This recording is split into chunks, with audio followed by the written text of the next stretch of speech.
Al pals, welcome to Big Al Presents Films with Friends. This is Big Al. The film is the 1975 horror comedy musical cult classic. In fact, if you looked up cult classic in a dictionary, you would see a picture of Frankenfurter. It is the Rocky Horror Picture Show. That is the film The Friends. Of course, the woman who would look good in a sequined swallowtail coat and tap shoes, I believe. The lovely Netter of Netter's Network. How are you doing, my lady? And what are you sipping on? Let's do the time warp again. I'm doing really well. I am drinking a Waterloo sparkling water summer berry flavor. Oh, yummy. That sounds really good. I have my I have my Diet Mountain Lion. Still on sale again this week, but that's okay. Uh it's store brand is just as good. And of course, we also have Netter's better half, the sweet transvestite from transsexual Transylvania himself, Troy Pacelli from Last Call with Troy Pacelli, the man at the end of the bar. How are you doing, sir? And what are you imbibing tonight?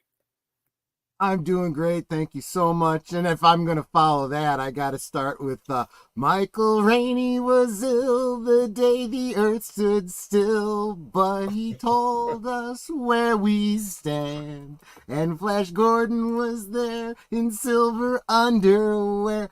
Claude Rain was the invisible man.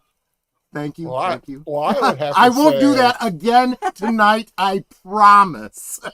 Well, I would have to say, Opportunity bless my soul. I really love that rock and roll. Okay. Nice. Oh, that was good, actually. Opportunity. So, that's my favorite song. That's my favorite song in the film, and of course, I'm a big Meatloaf fan, so I had to go with Eddie tonight. I know. That's the hard part. The more we do these rewatches and whatnot, the more we're going to run into people we've lost along the way. That's what really bugs me. Sadly, Meatloaf, we've lost. Of course, we have lost the great Richard O'Brien. I believe. Yeah, we lost him. Yeah, we lost him. And without Netter knowing this, I am sipping on a Diet Dr. Pepper, Diet Cherry Coke with a little bit of Kraken. So you're really mixing your drinks. So I'm really mixing my drinks. Yeah, I did have that daiquiri last night, and Netter kept pouring and kept pouring and kept pouring for me. And I swear to you, I never even felt the rum in it. I gotta say, you did not seem, you seemed perfectly fine all last night. There's just was not enough rum in those drinks. It was enough for me. Well, you were on an empty stomach. You drank it pretty quick at the beginning of the night. I was sipping as I was interviewing, but Al, never, not even once, not even a little slight buzz. I was a little disappointed, but yeah, I was kind of disappointed too. I was like, "Where's Drunk Troy? Come on!" I know, but it was a yummy drink. I mean, this morning I woke up going, "I wish I had more strawberries." So maybe you'll get Drunk Troy tonight. I am having a rum and coke. Oh God! Well, if any film is worthy of doing it, I think so. That was my Horror Picture Show. But before we start talking about the film, let's see who we've got with us. I know we have the lovely Lady Mist who was making some popcorn. She was like an hour early making popcorn. I mean, come on, girl. Let's see what she got. She's got popcorn, pizza, fries, hot dogs, yeah, burgers. She was making me hungry. Oh, girl, then she's pouring out beers and shots and martinis. Girl, you know what I like. Yeah, I mean, way to a man's hearts, to his stomach. Yeah. Also, well, Troy said something too, which is good. Who's digging me? Lynn, we wish you could be here with us tonight. Always, but Lynn is always great, and it's always great when you see someone post. Yeah. afterwards. And actually, Yeah, it's because like then you she'll get the do comments, several. right? Yeah. Yeah, she'll do several comments, and it's always really nice to see that. I love that because it's almost like kind of reliving the stream. But sometimes you got to kind of guess, where is she in the stream that she's making Yeah. that comment? You know, But sometimes she'll put a little a timestamp. Yeah. like a timestamp, or like you just know by her the Yeah. comment. Exactly. Deleted scenes here. Hello, sir. Hey there, Stephen. Good to see you, my friend. Connie Cleary.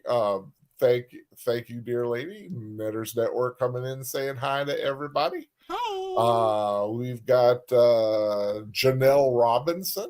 Welcome. That's a new name that I haven't seen before. That's a great name, though, Janelle. I like that. Yeah, Sir Torin Cogain, Orville Nation. PJ is here. Cass said Lady Beth. Going down, seeing who's here. I think that's everybody. Yep. Okay, well, okay, I have caught up. But yeah, Rocky Horror Picture Show. First of all, I do want to say, I missed everybody last week, but I did watch the commitments as I listened to your stream, so I felt like I was there. Nice. Great movie, by the way. That was a lot of fun. I had never seen it, and that was definitely a good film. Movie, but great soundtrack, right? Great soundtrack. Cute girls, always a plus in a film. But Rocky Horror Picture Show, I do not have a lot of experience with Rocky Horror Picture Show. Okay. I have seen it. I've seen it several times. Don't say it. I've never experienced it with a live audience. Okay, fair. So I know that we had a local theater here when they did stuff like this, and they still technically they've turned it into like a dance floor, which is kind of weird. But I still think the screen, I think the guts are still there to do a movie, which I really wish they would do. But I think they had a midnight showing once to do the whole thing, but I just was a geeky, nerdy teen at the time and didn't really get it. Really wasn't until college that I really got knowledge about the film. But the first time I ever saw it is when I think it was VH1 did the first ever broadcasting on television of the Rocky Horror Picture Show. That's the first time I watched it. And boy, was it bizarre. I had no idea what to expect. But this was back, the late 80s, maybe? Sure. Mid-late 80s, early 90s. So definitely a bizarre film, but such a great soundtrack. Right. Of course, a lot of great songs in it. I guess it's a good compliment to the commitments. I guess go from one musical to the next. Fair enough. And of course, a film that started the career of who is probably one of the great icons of geek cinema, or just cinema in general. Sometimes you could say Tim Curry. Yeah, this was his first feature film, wasn't it? First feature film, and it is like iconic in the portrayal, the imagery, just everything about it. It defined his career.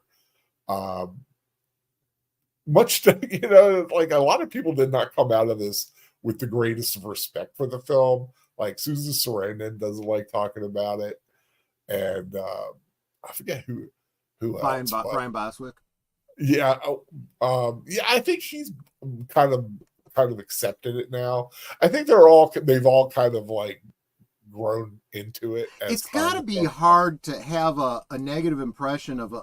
I mean, I can understand it didn't do well. It didn't do well at the box office initially. Yeah. They may not have had a great experience, but after years of fans just I know. you know, It would be fawning such, over you for this film. You've got to be like, okay, my fans love it. So, yeah. Hello to Joshua V for joining in, by the way. Yeah, it's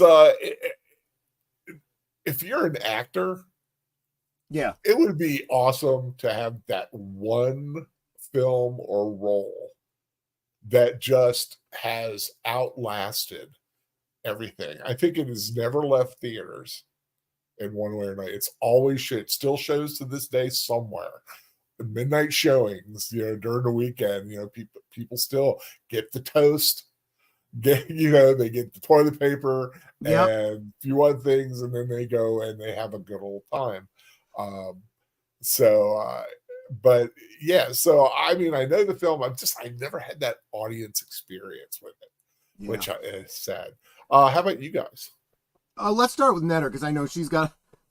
No offense, not just because she's older than me, but she does have a longer experience with Rocky Horror than I do. That's a good way of putting it without getting in trouble.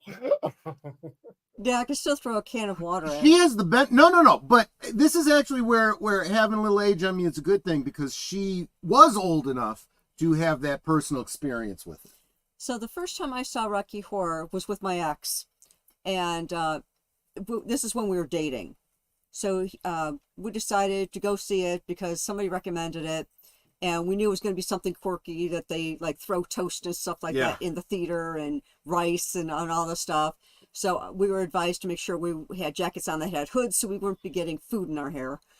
And it was just really fun to watch the people in the audience getting up onto the stage, because we saw it, in the theater where they actually had like a stage in front of the screen. So people would go running up onto the stage and start acting out the parts and doing the dances and all that. And it was a blast to see. And it's like, I'd never seen anything like that, experienced anything like that. I'm like, okay, this is way cool. I wish all theater was like this, Yeah. So that was the first time I saw it. And then I think the next time I saw it was after I was married to Troy. We saw it together. And I think I introduced him to it. And it was just like, this is really a cool movie. But it kind of was like missing something without everybody jumping on stage and doing dances. Yeah, let me fill in the gaps there. So my history with it goes back almost as far as hers, but I was too young to have gone, and done the cult following midnight performances and whatnot.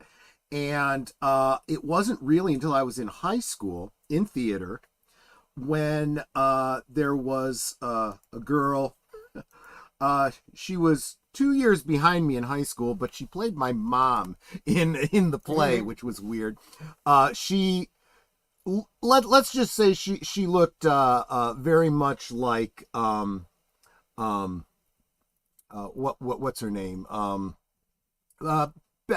Help me out here. Patricia Quinn's character, the one that Netter is showing on her. Magenta, right? Yeah, she in real life looked like Magenta, the hair, Wow. the whole bit. Yeah, and she was talking about Rocky Horror and whatnot, and everyone, it seemed like all the regular theater kids like totally knew what she was talking about, and I'm like, I'm lost. What is this? And they were like, oh, you don't know. And they started explaining the movie, explaining the experience, going in costume, the toast, the rice, the candle and everything. And it kind of built up in my head. This was, again, before the internet, guys. There was no way to really look this stuff up. All you had was word of mouth. Come to find out in later years that after the movie didn't do so well in the theaters and it started getting these midnight showings and getting this kind of cult thing, the theaters wanted to capitalize on that. So they're the ones that started, taking what the fans were doing and cataloging it and giving out little kits, with biscuits and candles and stuff, with the instructions and everything. So that's kind of see, I never had the instructions. I knew there were didn't either. Parts where you are supposed to yell something out. You got it all word of mouth. Yeah, and so people just learn the sequence and when to throw what. Right, but, and so I didn't know anything about this, and I asked my mom, and she's like, "Oh yeah," and apparently she had gone and she had done this thing. Not that she dressed up in costume, but she went to a midnight showing with a friend and saw everyone doing the thing, and she thought it was kind of neat. And she's like, "You'd love this. I'll get it for you on VHS." At the time, we had just gotten a VHS player. And would you believe it hadn't been released? It was tied up in rights for a very, very long time. Yeah, so my mother... it was a big deal when it came out. Yeah, I'm glad you brought this up. I did want to reference this. So Janelle says, thanks. Love the Rocky Horror Picture Show. My mom had me search up the Time Warp recently, and I was hooked on it. And I watched the movie on YouTube, and I see the 2015 live show with David Badella on YouTube. It's so funny. Yeah. We will definitely be talking about all of that. Glad you could join us. And it's Sir Torque again. Oops, sorry. Sir Torque again's first time watching it. Oh, that's awesome. So the first time I saw it, like I said, my mother was trying to find a VHS copy. It hadn't been released, so she worked with the guy at the local video store who helped us get a bootleg copy of it. Literally, and you've seen these kinds of bootlegs, Big Al. Somebody who was working in the theater just set up a camera in front of the screen and recorded it. So it was a pretty good copy, but very grainy. That was the way that I saw it for the first time for many years. There's something I gotta say to all those who have never seen this before. Yeah. Virgin! Ah, yes! If you have not seen it before, you are a virgin. That is absolutely true. So... I just want to real quick though. Delisi says Richard O'Brien is still with us. Yeah, okay. I thought he had passed. I'm sorry, I got him confused with somebody. Yeah. So he is still with us. So I, like you, Al, have seen it but not had that live experience with it. But I pretty much have the idea, and I certainly know what all the cues are as if I had done it. Interestingly, my first copy of this was that bootleg I was telling you about, and then I didn't get another copy of it until we got the Blu-ray that has both the American and the British versions, and I have not yet watched the British version. And I was telling you backstage, I didn't know there was a British version. Actually. I didn't either until I just looked at have this Blu-ray. Whatever one I've got is the one I'm watching. So So talk about physical media shock to go from grainy bootleg to crisp Blu-ray. Yeah, it's like when you're watching a film on those other kind of sites, and you have what's the high def cam thing, but when then they finally get the Blu-ray version, it's like woo! It's like so much better. Connie too would say virgins. Yeah, virgins. Okay, let's get going. Yeah, let's get into it. Let's get this hot patootie on the table here. Except if you don't have a copy, Cosby link is at the top. It's also convenient, even if you do have it, just because it links you up with us. Yeah, and I'm watching via mine, but we usually get pretty good at it. Yep. Well, you need to save your bandwidth, dude. Yeah, I shut everything down except for the bare things I need. I understand. Okay, you ready? You almost ready to go? Yep, I am ready. Okay, in 3, 2, 1, go. Let's do the time warp, my friends. And as I was pointing out to Al, it starts out with the 20th Century Fox fanfare, but this is specific to the Rocky Horror Picture Show. Yeah. As if it was a afternoon matinee. And when this film was originally done, it was meant to be a regular movie. Yeah. It was not this experience kind of a thing. It was just a movie that people put out. Now this right here, those lips, that's Patricia Quinn. She specifically wanted this role because she heard this song and she loved it. And she was disappointed that she didn't get to sing it, but she was okay with doing the lip sync for this opening. Visible Man. Just lots of great references of old movies in this line. You got to pick the song apart, but it's there definitely. Yep. Of course, but anybody who's a fan of I, Claudius, Patricia Quinn, uh, had a lot of Yep. sexual scenes with Mr. Patrick Stewart. I love the little animation here too with that blood drip. That's actually pretty cool. Dr. Frankenfurter, a scientist. There's actually things you're supposed to be shouting out during this song too. Yeah, and you know, this whole thing where it tells you the character's name and what their role is, as if you were watching like a stage play. Yeah. Deleted Scenes brings up one of the taglines for the film, because it was out the same time as Jaws, and it was an entirely different set of Jaws. Yes, exactly. Peter Hinwood, who plays Rocky, the creation, is an antique dealer now, I believe. Oh, and that's interesting. He found his gold underwear and sold it at auction. No kidding. That's wild.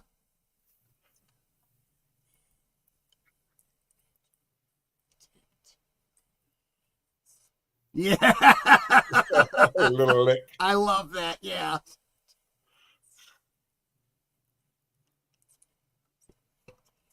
And there's another thing too about this. The fact that you've got her doing the lip movements with a male voice, you know, that it's lip syncing with, that play with gender. That's a recurring theme in this film.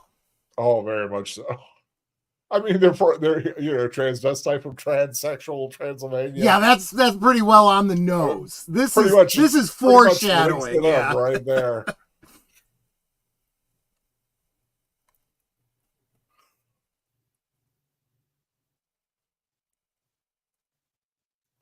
And not the last time this month we will be looking at, you know, those gender-related issues, as I just posted the last call of the month will specifically be about lesbian vampires. Wow. And we will certainly be talking about Susan Sarandon's role in that trope. Oh, that was, what's The Hunger? The Hunger. Catherine Deneuve. Yeah. Yeah. Oh, yeah. It's my way of doing like a scholarly talk about a topic when really all I want to talk about is Catherine Deneuve's boobs. There you go. I actually found a 54-page PDF of all the call-outs. No kidding! That's awesome. Oh, yeah. If you send that to me, I'll post it on the last call page. Okay.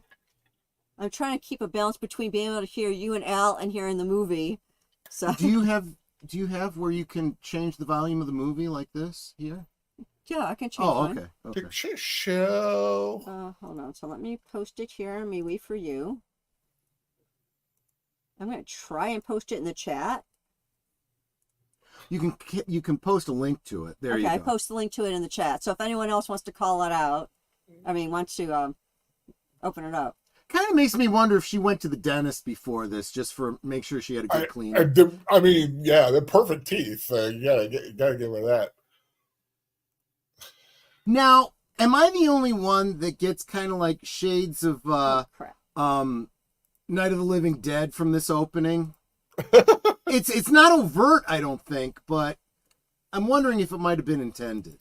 We're coming to get you, Janet. Oh, sorry. Yeah, that's kind of what I meant. Yeah. And rumor has it that Barry and Susan were an item during this. Oh, I don't doubt it. Oh, and you see Tim Curry at the back. Yep. I never noticed that before. There's actually several of the people you see later in the film. Yeah, because Richard, I think, is on the other side. Yep. And of course, I clicked something on my movie, so now I gotta. Yeah, I'm pretty sure. Well, there you go. See, that's them, and I think that's Riff Raff, right? Exactly.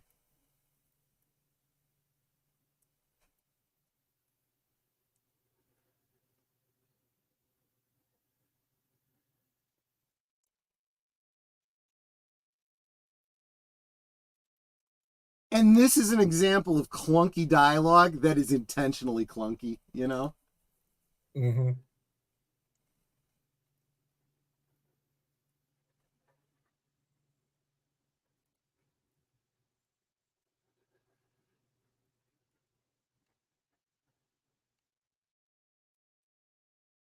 Well, it's great when it's a situation where, well, here's hoping, as opposed to, oh, dear God, no.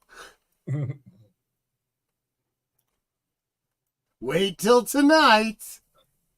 She got hers, he'll get his. Yeah, exactly.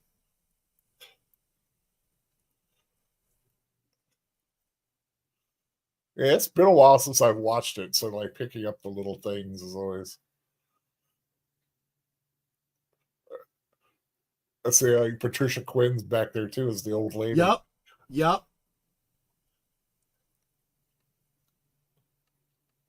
Perhaps something else is what it says in the, Yeah. the thing.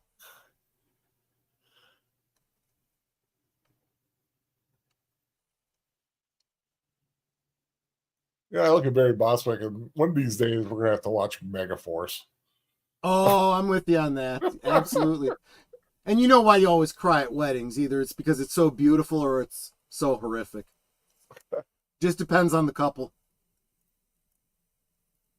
Denton, the home of happiness. Hey, it's for horses, Brad.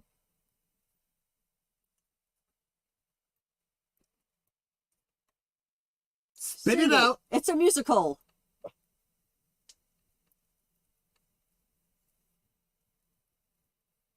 With whips and chains? That too. Now, it took me number of viewings to catch what this is foreshadowing. They're doing, obviously, back there the American Gothic, right? Mm-hmm. That comes back later in the movie, and I never made the connection between these two scenes before.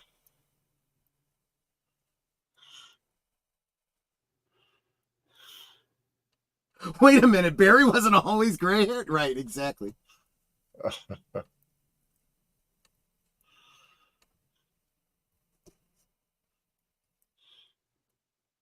Don't drop the ring.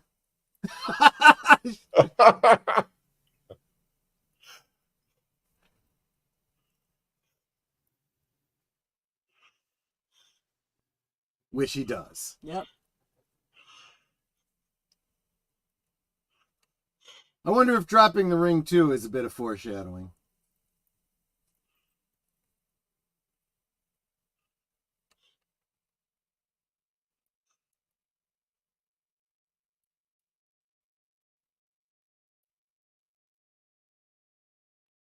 I love how the acoustics of the church make them sound better. I'm joking, of course, because the reverb is added in post. I like that church. I like a It is a simple nice church. It's very much that the appropriately styled country church that you would expect from the outside.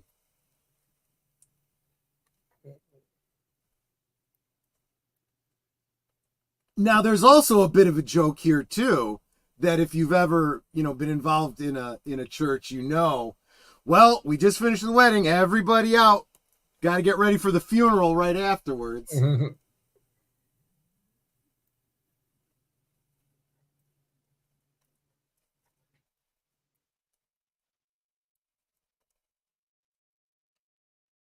God, they were so young. Yeah, and this was back before they had a chance to start saying stupid stuff that made you hate them. I mean, what's in 2 years? It'll be 50 years. Oh my Lord. Yeah. You would, wouldn't you? You may not. And I did How like strange. the fact that he's looking at the screen and they had the circle and the Yeah. point. Like, did you miss this? Of course, there's also a note in here, or not in this one, but a different one that says every time the narrator comes down, you're supposed to say, he has no neck.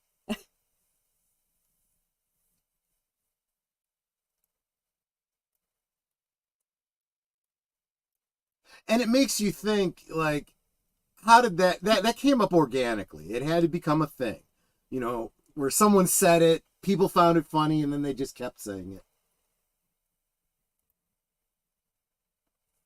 It's true. This man has no neck. Blofeld, yeah, exactly. But it is true that, like you said, how organic it all became. And as you said, how many things are on that list? 56? Netter, how many things are on that list? It's 54 pages worth. 54 pages, 54 so pages. There's a lot. Yeah, so I mean, that's, like I said, almost 50 years. In a way, though, it's a chronicle of the organic things that people started doing when they went and saw it over and over and over again. Mm-hmm. They built themselves a little bit of a little in-group,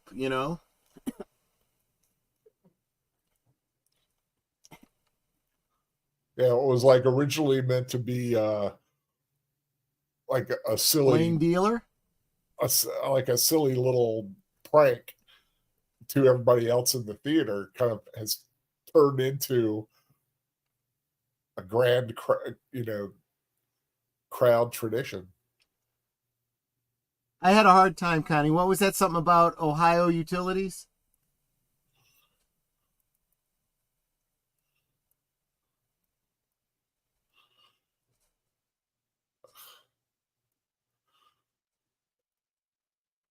I heard they did not like the fact that the powers that be wanted the radio thing to have the Nixon resignation, because Richard O'Brien wanted to keep it kind of this timeless, weird little. Yeah, and I can understand why. Yeah, he didn't want to have it all dated. Well, it sounds to me like even this far back, the studios were pushing a political agenda.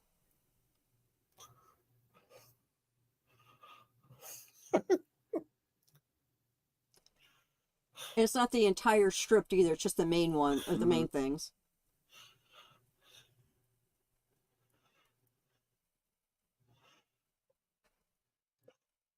And see, that's funny too. Didn't we pass a castle? Castles don't have phones. Don't you think that if you passed a castle, in the rural U.S., you'd be like, kind of take a note of it?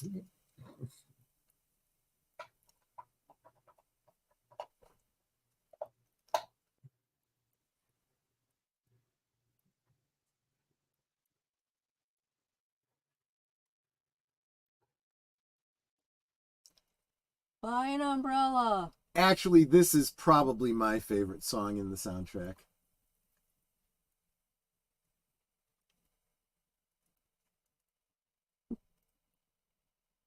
I need that sign.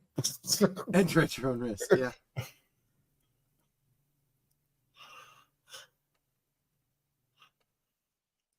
At least you can say the agenda was always there. They're just less obvious about it. Yeah.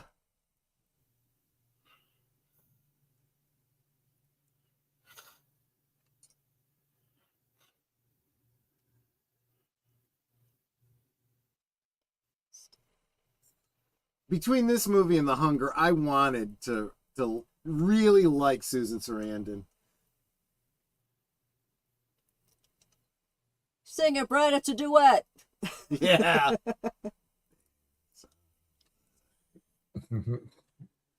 Over at the Frankenstein.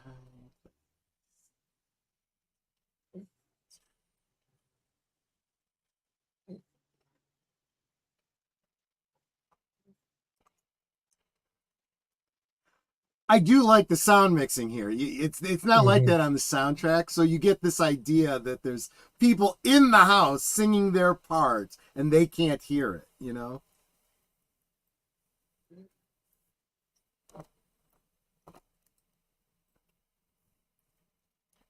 There's a motorcyclist.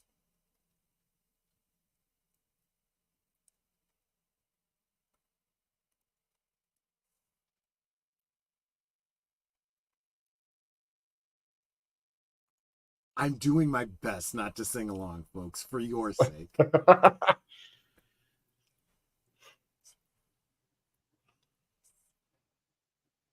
And yes, when I was in theater, we had in between takes, we would break into songs from this.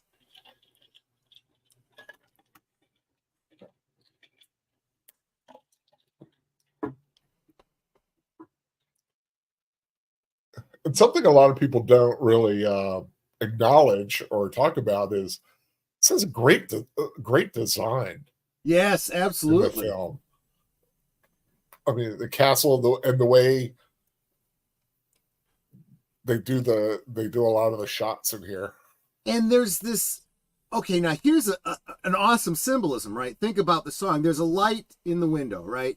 That Mhm. is a symbolism of hope. You know, I'm out in the rain, it's dark, there's a light in the window, somewhere for me to go that's safe. Then you got Riff Raff in that light singing his part. You're like, well, maybe it's not such a good thing.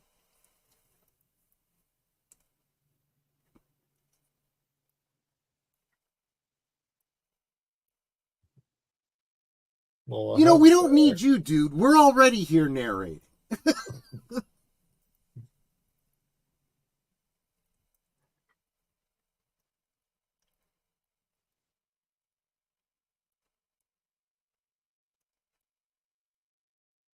And if they don't have a phone, at least it's a place to wait out the storm. Hi, Riff.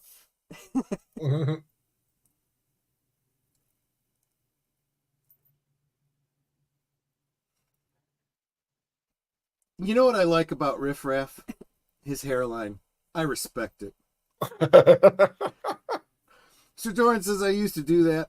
I remember a production of Charlie Brown where the girl playing Lucy and I No shite, Sherlock. started singing A Little Priest.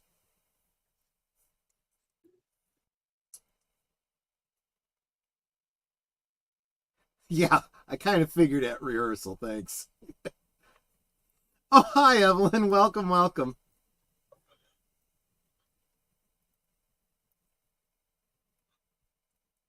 What's your favorite Lionel Richie song? Hello. Yes, exactly. Oh, I didn't see Evelyn Hampton pop in there. Hi, Evelyn. Evelyn has agreed to join us in the early part of next year for another giant monster film. Awesome.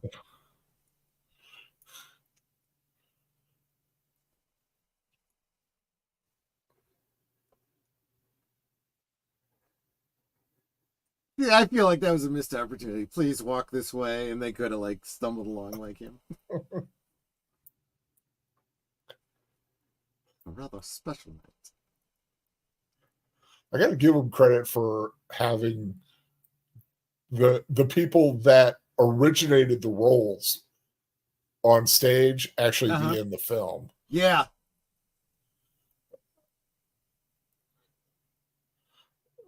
There's American Gothic. exactly. It's a recurring theme, yeah.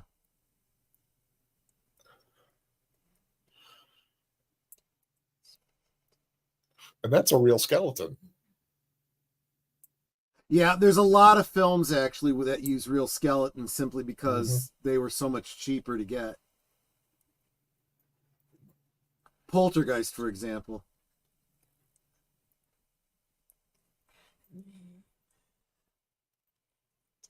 I love this song so much. I know.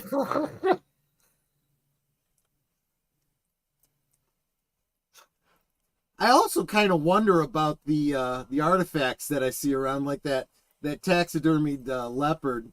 I mean, that's some pretty cool stuff. I've always thought that one tall guy always reminded me of Howard Stern, Oh, and the lead singer in Twisted oh Sister. no, the punk rock band. Oh, I can't think of the name. Help me, somebody.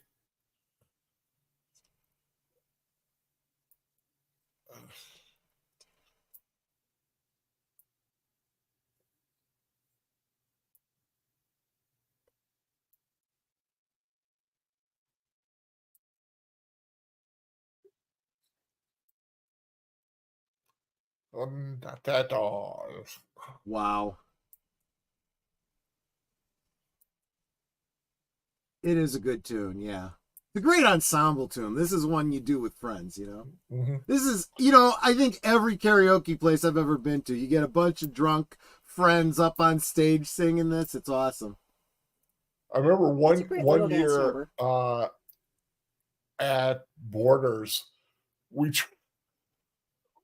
everyone was like talking about dressing up for Halloween, Uh-huh. and there was a suggestion by me that we all dress up as characters from Rocky Horror Yeah. in the music department and play it on the overhead.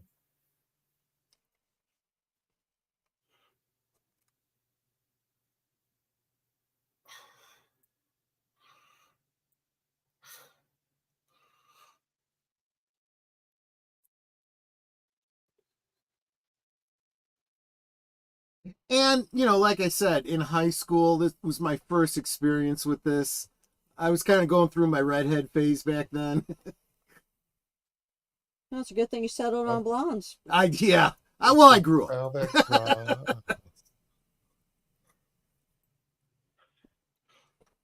And there's another thing. Take a look at all the people at the party. Talk about a diverse cast, right?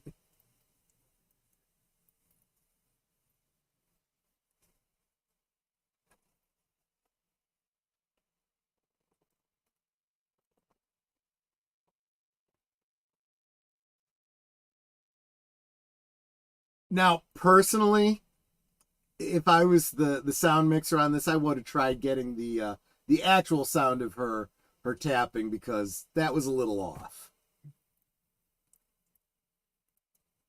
I like the antagonistic relationship that you kind of see coming out.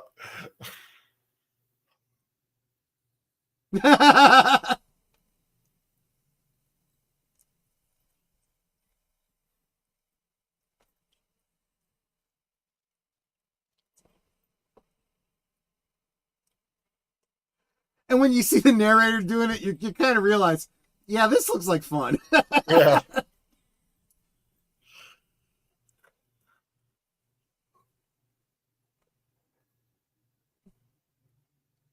Here it comes.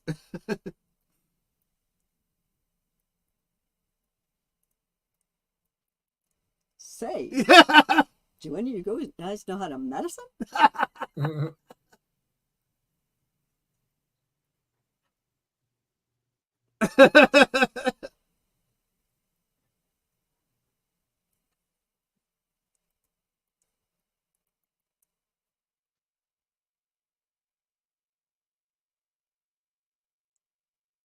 This is a great entrance. Mhm. Oh, this is awesome.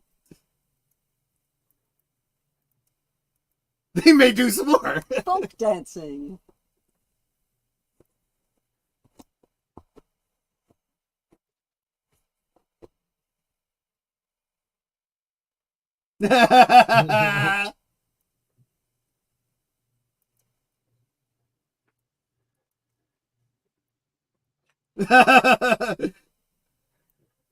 I do like that look between them. It's like, yeah. Yeah. Of course, like as the story unfolds and you see, Yeah. This movie does lend itself to repeated viewings. It really does. To this day, I'm still catching new nuances. Yeah.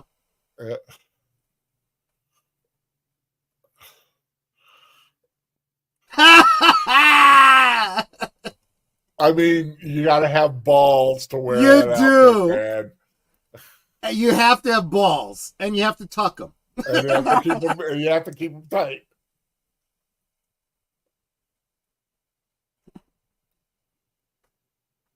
A little fun fact: David Bowie wanted to play this role.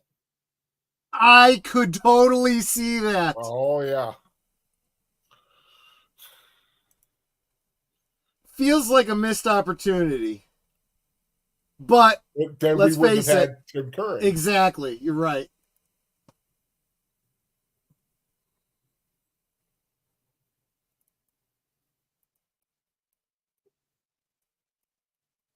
I love throwing the water into the camera.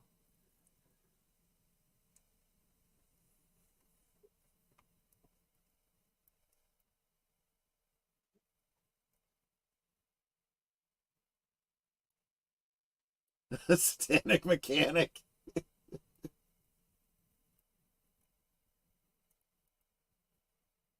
Transylvania.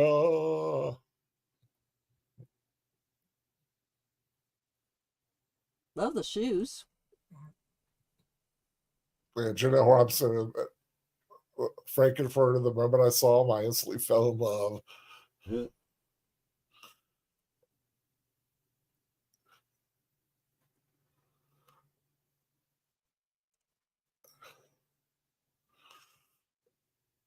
That's a word that needs to come back into circulation.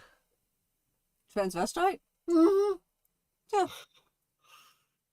It has a very specific meaning, and I think people overlook that.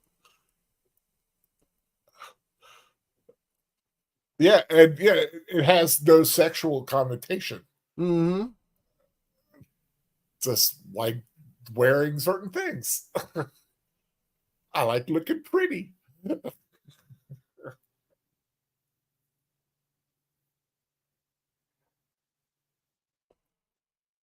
Say it. I love it.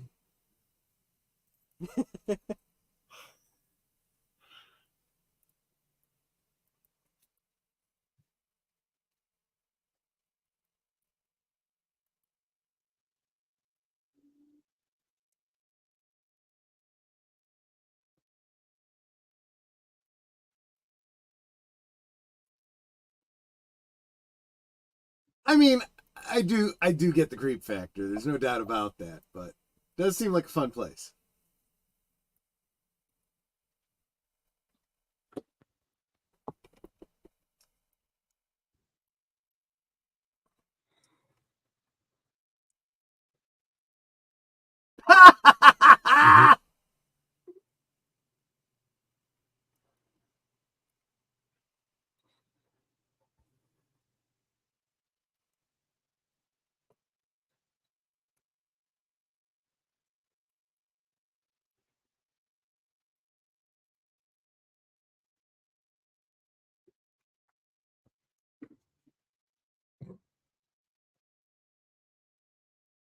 I love that she takes all of their clothes and then just throws it over her shoulder.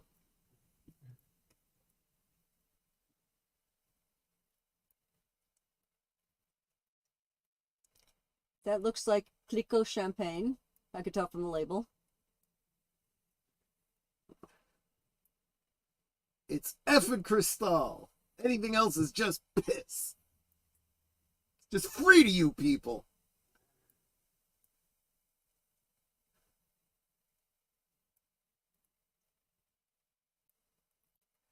And look, come on. A very young Susan Sarandon in a bra through most of the movie. Yep. There's an upside here. They wanted her to go nude for some scenes, but she refused. Despite having gone nude earlier in her career. I was just gonna say, after Pretty Baby, it's like all bets are off here, girl. Pretty Baby was Brooke Shields. And Susan Sarandon. Really? Full frontal, yes. She's the mom, right? Yes.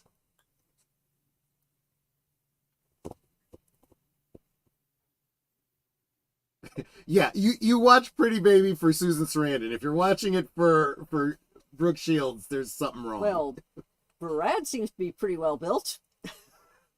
I think there's an enhancement going on there. You notice the triangle? Yeah, that's intentional too.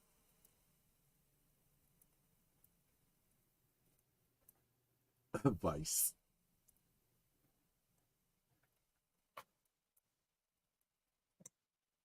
That's the other thing too. I love him breaking the fourth wall regularly in this movie. Yeah.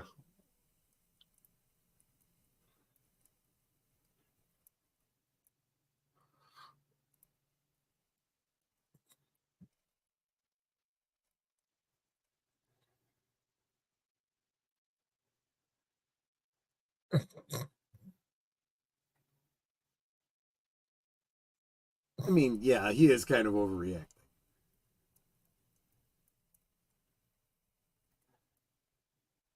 Can you imagine Shatner doing the role? Good old James Kirk on him. Oh, and the band I couldn't think of earlier is the Ramones. The Ramones, of course. Could Okay, not okay. think of. I think it's Joey Ramone is the one that I always think of. The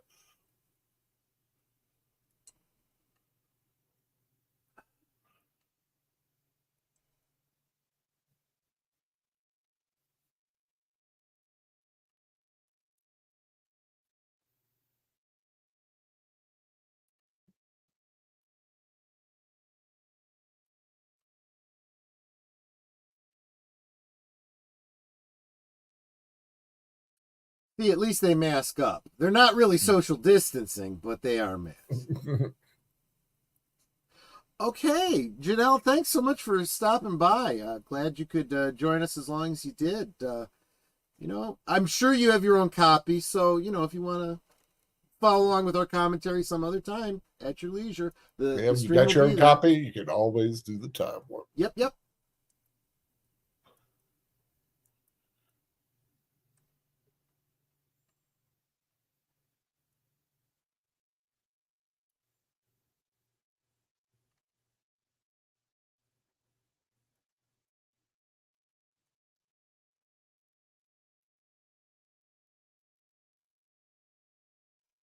I also get the distinct impression that the writer of this story really did kind of think through the Frankenstein story too. Mm-hmm. Well, Richard O'Brien wrote it, didn't he? Who? I'm sorry. Richard O'Brien. Oh Didn't yes, he did. Yeah. I was just drawing a blank. You notice the David ripoff there.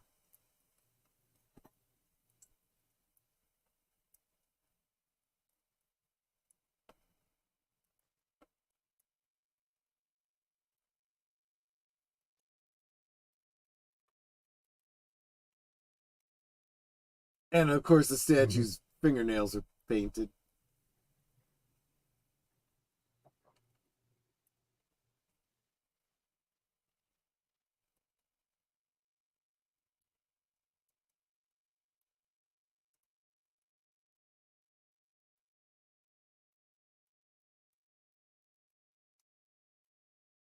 And the other thing I really love about this is, and Netter and I were talking about this earlier today, it's the implied story. There's a lot that happens before this that is kind of, you piece together later on. Sonic Operator.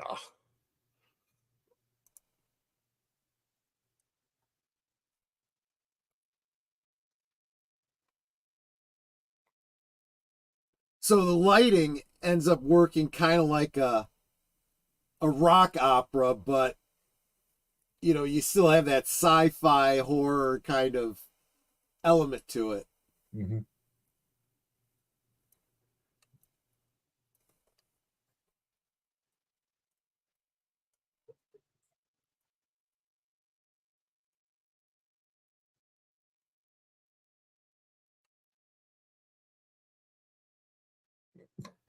I just want to tell Tim Curry is so.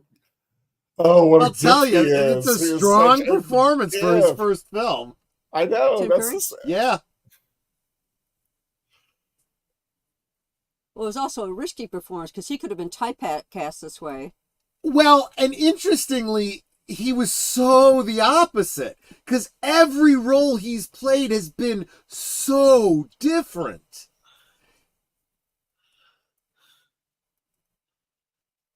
Let's put some Kool-Aid in the tank. Yeah, see, and that's a bizarre element, right? These colored liquids that he's pouring in instead of, I don't know, electricity or any other number of things that this as they were filming it, the director was calling out which color to turn, and he was getting kind of flustered a little bit. But as you see, kind of like he's like, "What? Wait, what? Wait." It's like, really, does it matter? And then you notice that the lighting allows for the color differences in the tank.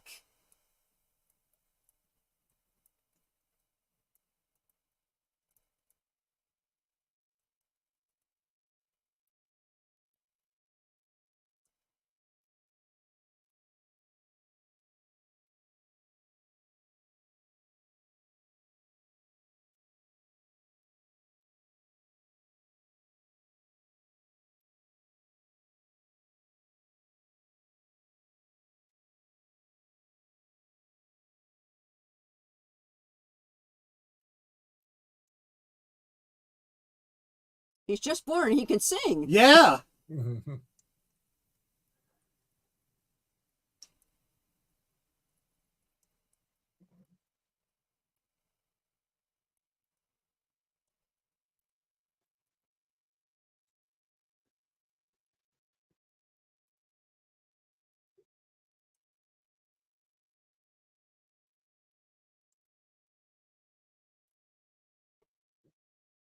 He wasn't in a bed. He was. Well, okay, he's got some arms there. Yeah. Yeah, yeah.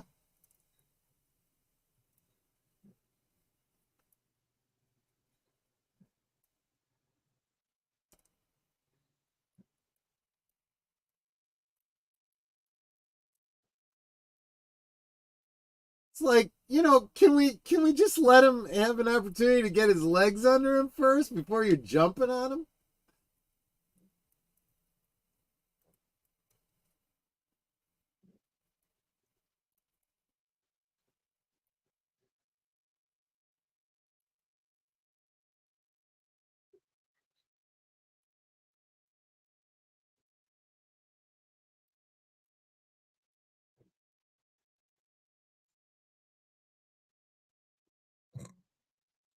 And apparently Rocky's not gay. Well, at this point, Rocky doesn't even know what's going on. Yeah.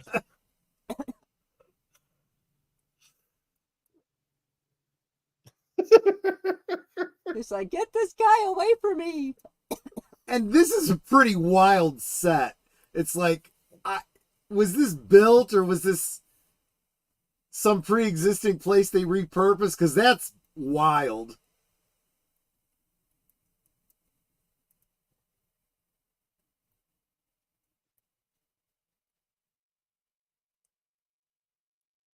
He does have a nice build. Yep.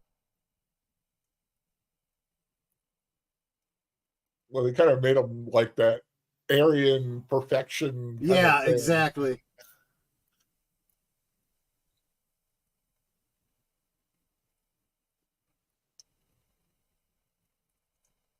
He's okay.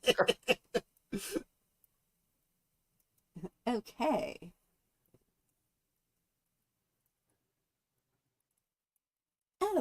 Okay.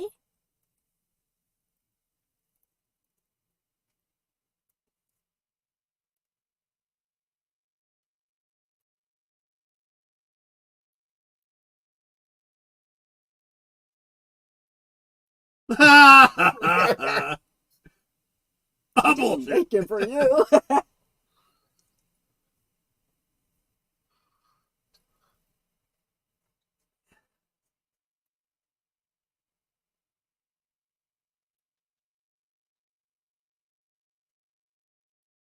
Barbells wrapped up like candy canes. Yeah. I mean, here's the thing. Not only does he have like less than 6% body fat, but he is absolutely dehydrated for this role. Mm.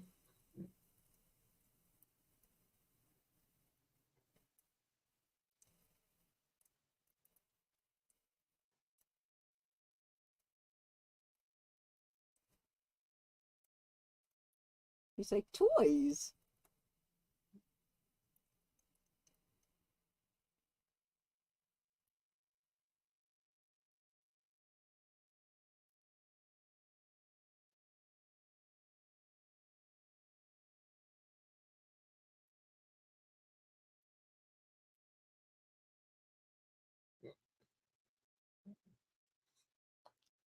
They were covering his belly button too, because he didn't have an umbilical cord. Yeah.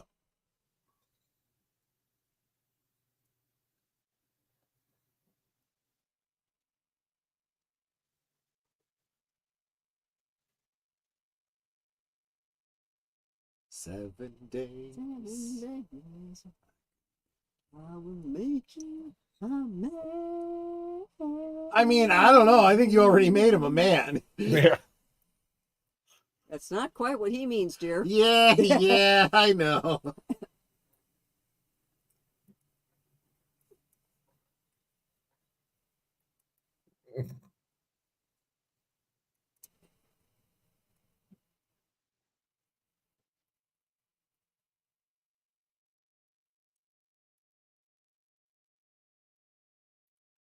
And I understand how it works for the song, but what's 7 days? You know, I mean, A week. I know 7 days is a week, you goof.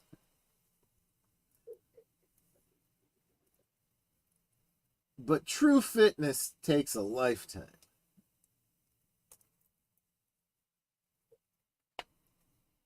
It's my favorite song. There you Yeah. go.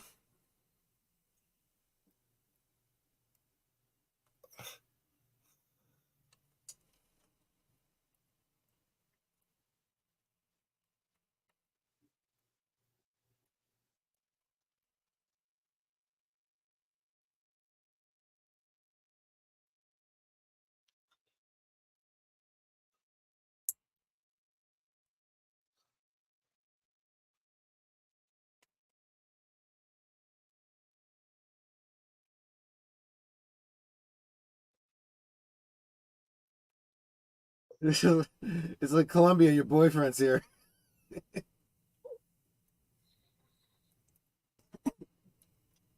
It's like everything's a song and dance number. Oh, if only mean, life were like lyrics. that, where you're just like, you're doing something and you burst into song. Yeah. I like they told Meatloaf, it's like, don't worry if you stumble over the song a little bit because nobody can really sing it Yeah. right. He nailed it all the time. Oh, yeah. Because Meatloaf just had he had a vocal he had a vocal gift. Oh, yeah. No doubt. Yeah. My favorite album of all time is Bat Out of Hell. Bad out of hell. That's exactly what I was thinking, too.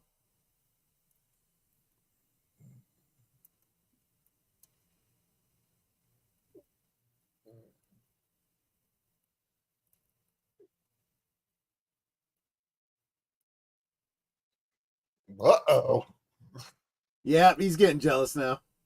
He's just dancing. Well, I know. It's a catchy tune.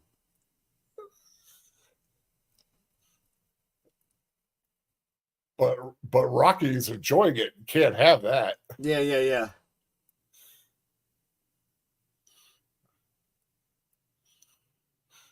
yeah. Yeah. Love, hate. I like that. With a ballpoint pen. With a ballpoint pen, yeah. Yeah, you caught that too.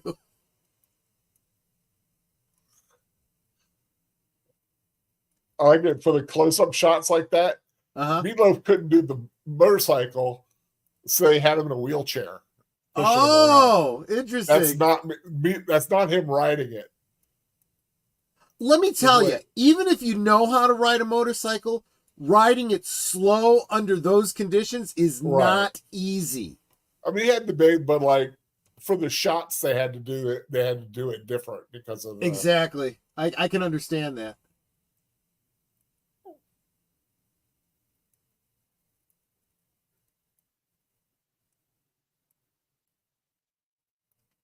He's a little deranged. Yeah, he's an angry guy.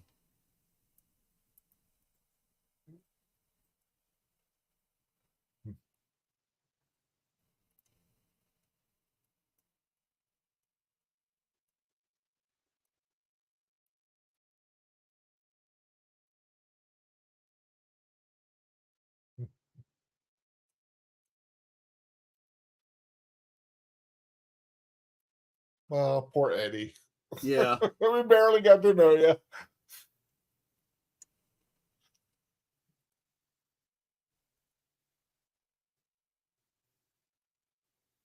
Yeah, we were talking about that earlier, back in the green room, Connie, that Peter Hinwood ended up an antique stealer. Mm-hmm.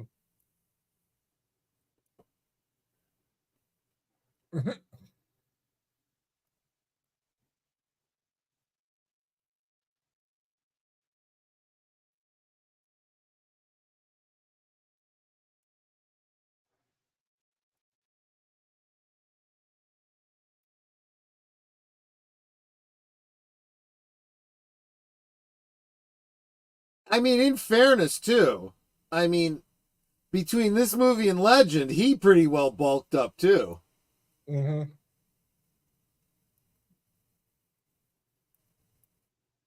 Well, I think Legend was a lot of makeup.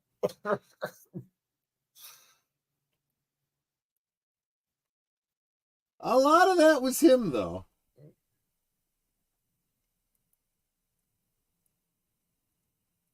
Sing it, Janet.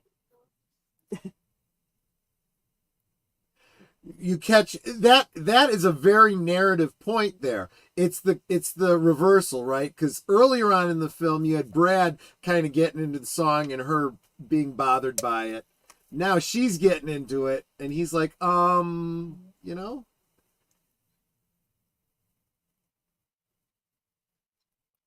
Okay, this gets a little bit on the nose.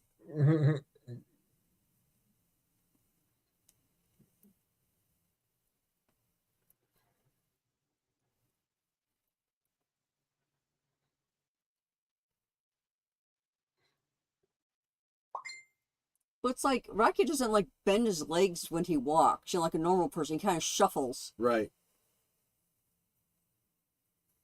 It'll work. You know, it works for that like Frankenstein monster kind of gait.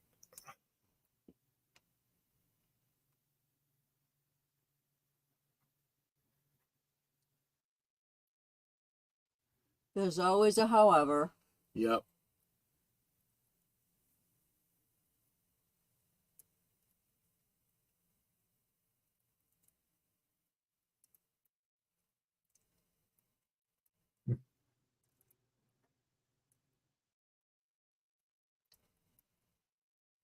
I love his delivery. Oh yeah.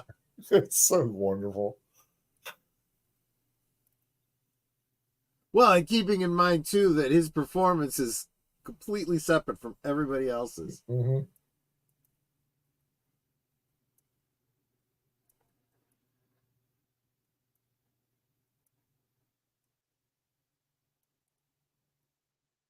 It's like, okay. She puts it on just to take it off to go into the bed. Right. Well, she put it on because she felt uncomfortable because she saw the camera.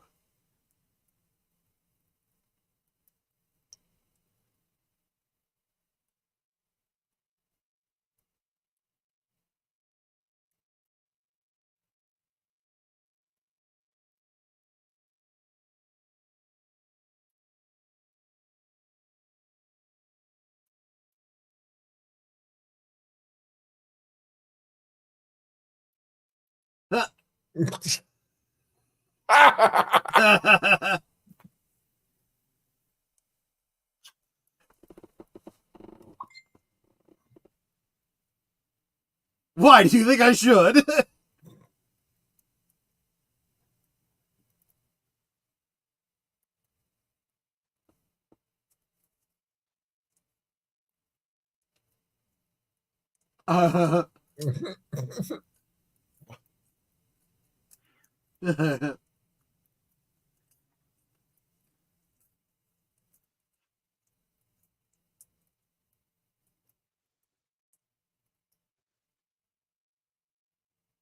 I'm sure you're not spent yet.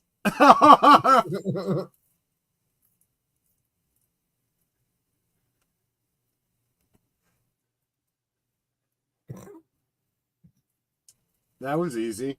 Yeah.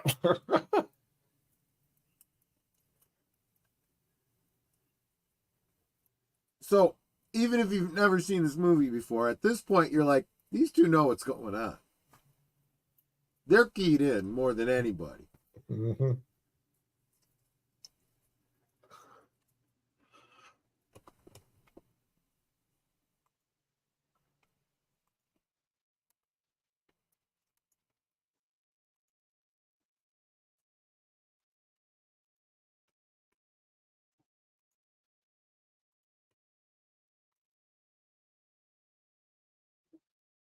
Well, Atlas thing, a little Atlas, more. you know, he referenced Charles Atlas earlier. Mm-hmm.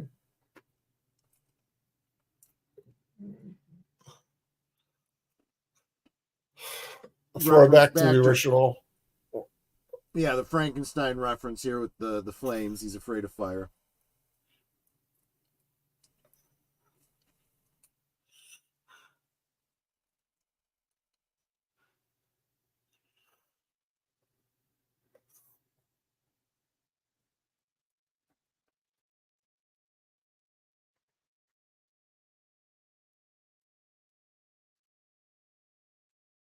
That is a very in the original Frankenstein. That is a very kind of a sad scene because it makes you feel sorry for the monster. Oh yeah.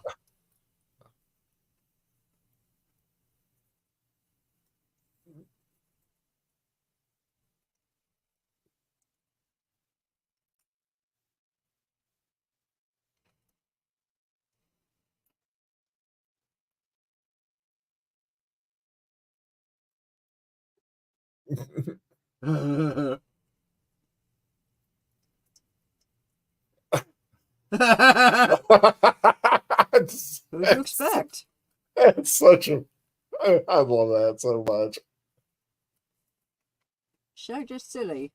Twice.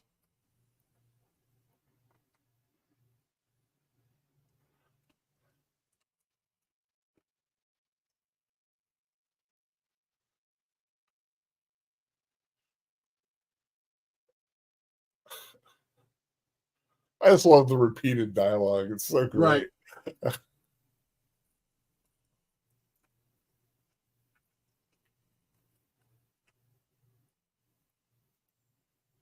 It is.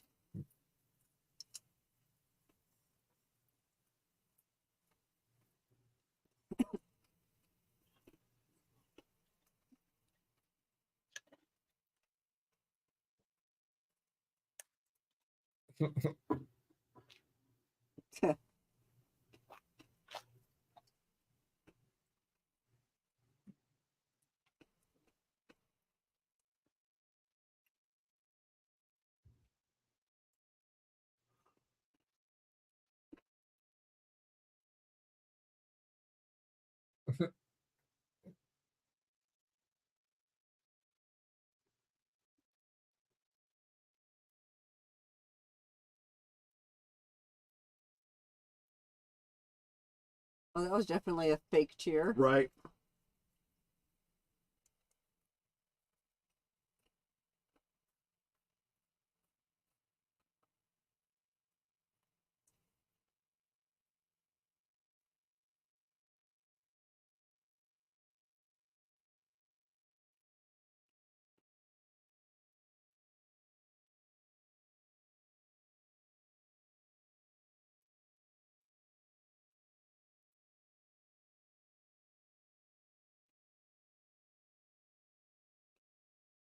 We're same persons.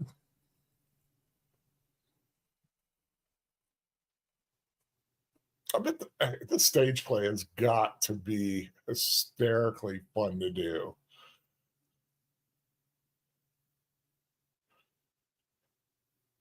Same way you could, girl.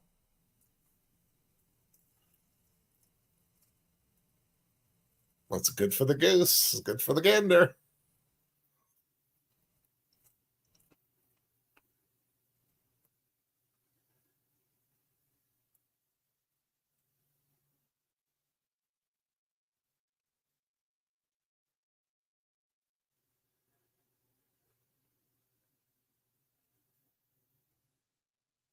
No. Mhm.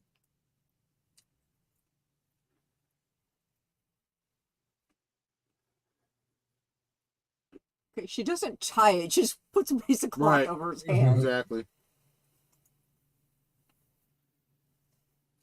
Uh-oh. The ghost looks at the camera, looks around.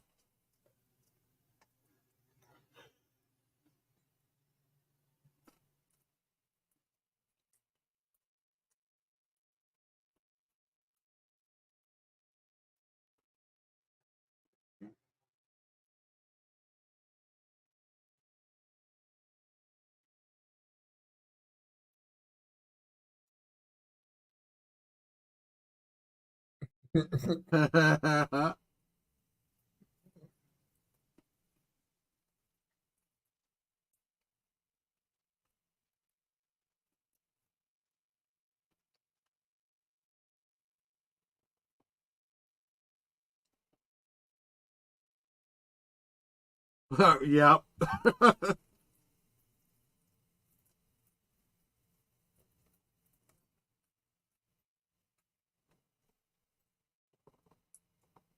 Seat wedding.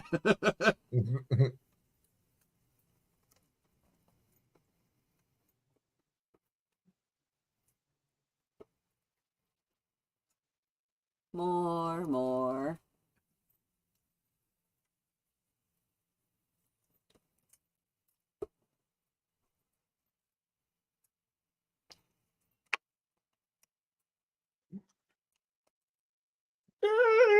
Yeah, she's been unleashed, all right.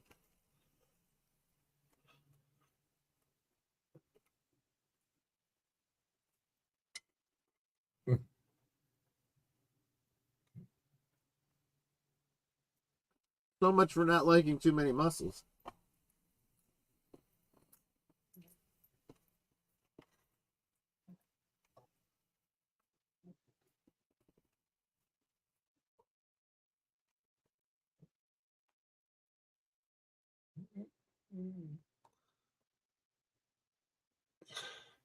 This is his best day as an actor.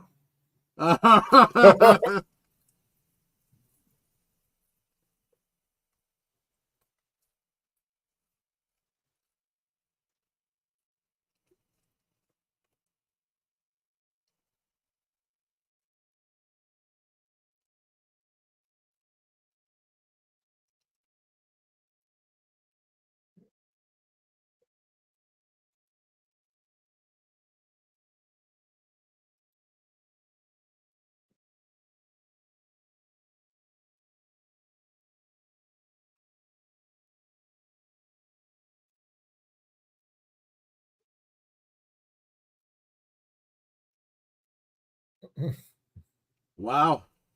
Yeah.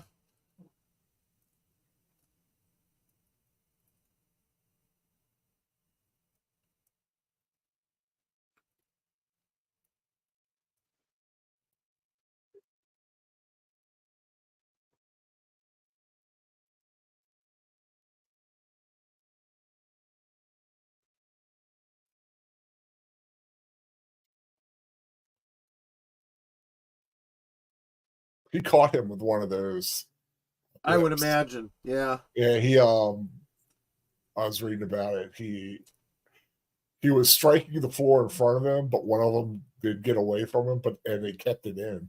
Wow. Earthling. Hint. Yeah.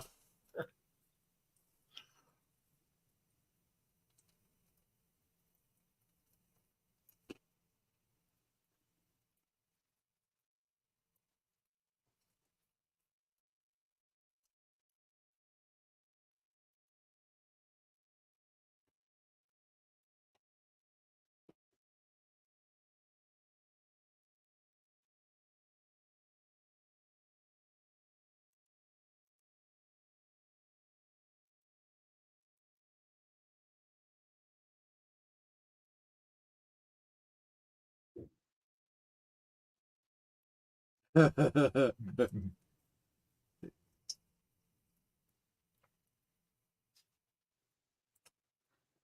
when this is the first time when they kind of switch everything into a extraterrestrial Right. vibe.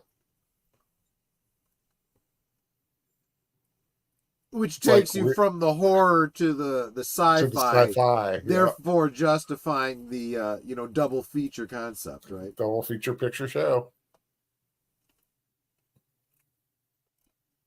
Hey, I need a house that does this. Right? Whip me around in my wheelchair like that. Whee!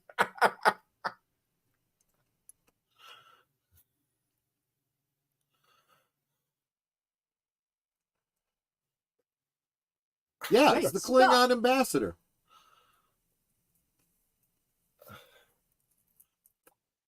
Yeah, there was supposed to be a door there, but the budget didn't allow it.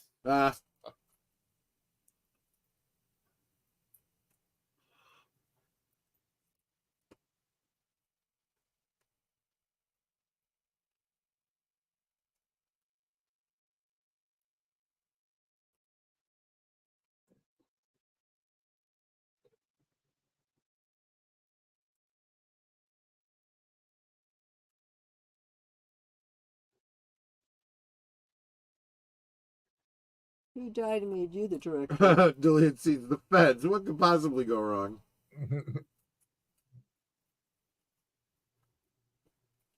I'd just say hide your dogs.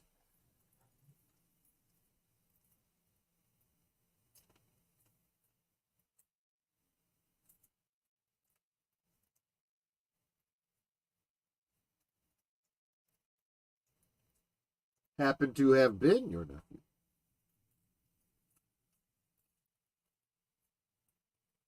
And there's whoa. Yeah.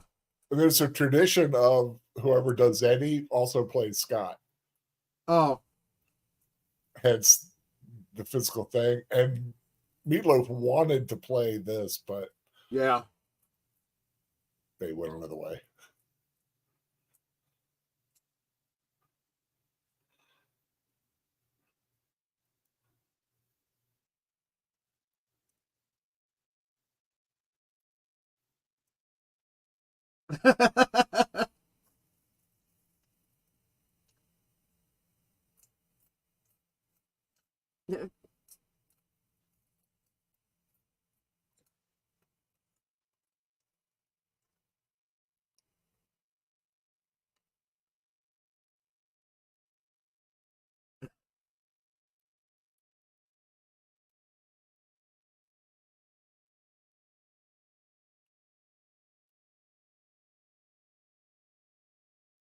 We'd be honored if you join us.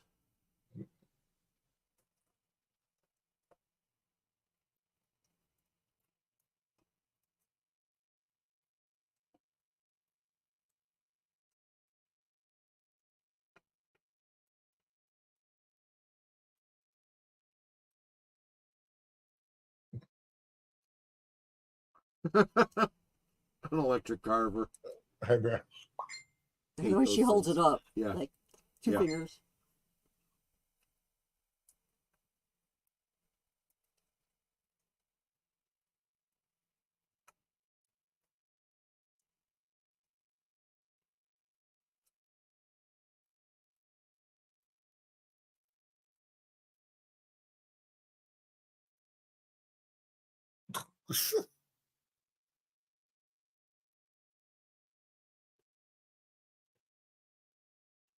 He's such a Karen. I know.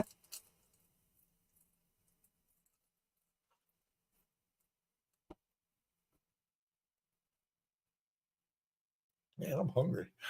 Right? Toast. Toast!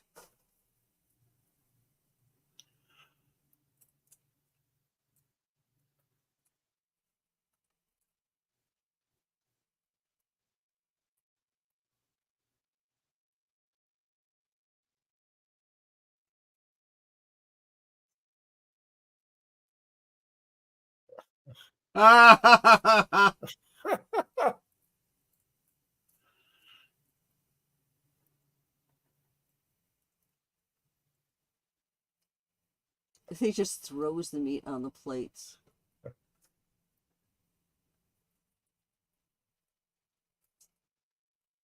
And another, Frankenstein reference, the way he was eating.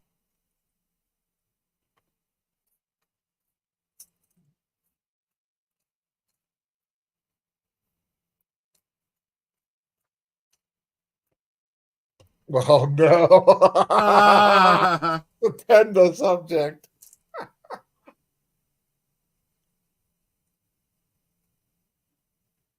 And everyone knows what's going on except for Rocky, who's just like, I'm hungry. Probably doesn't care.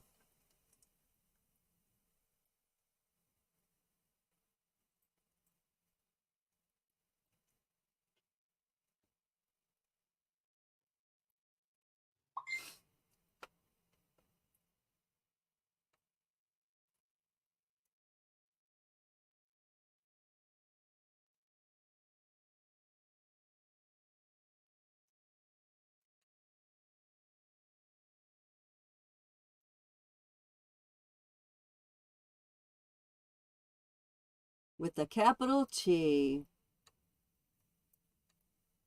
Not the rose, but the thorn. Not the back, but the side.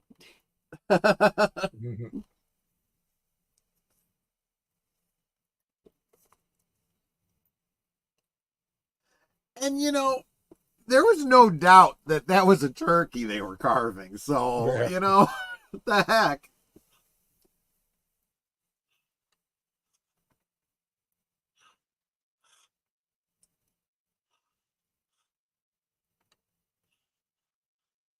Rock and roll porn? Yeah, I've never heard of such a thing.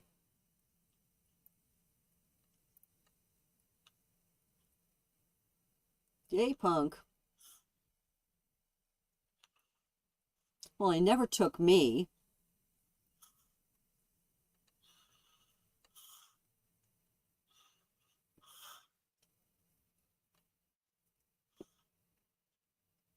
And I did.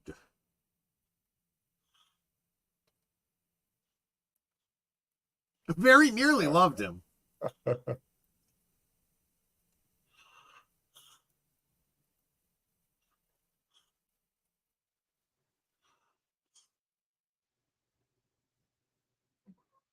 With a pencil or a pen? Yes.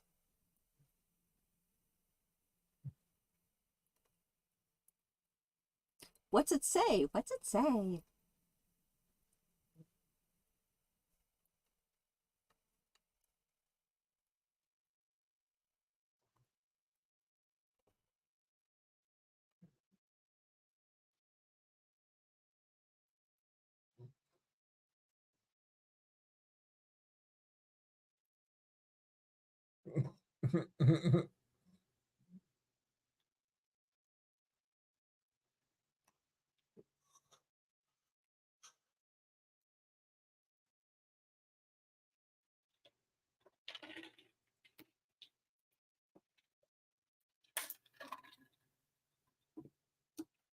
And I did.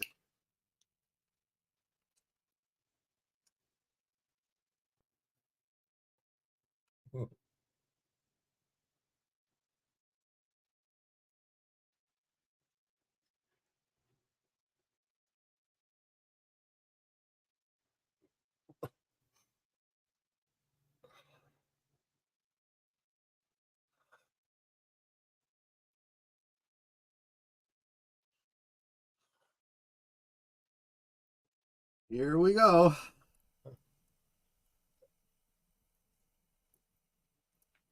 This is I know, right?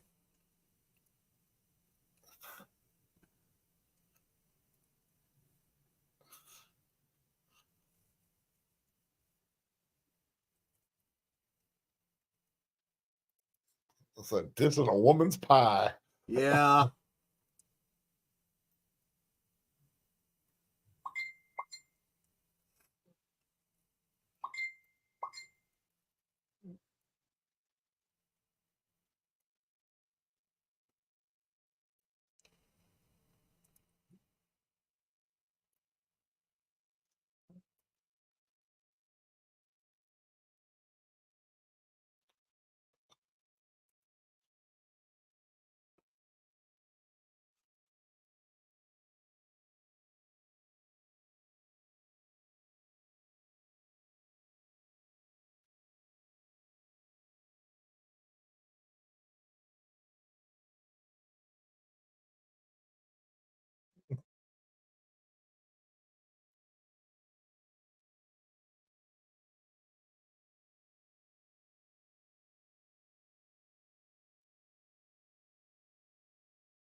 That's a mouthful.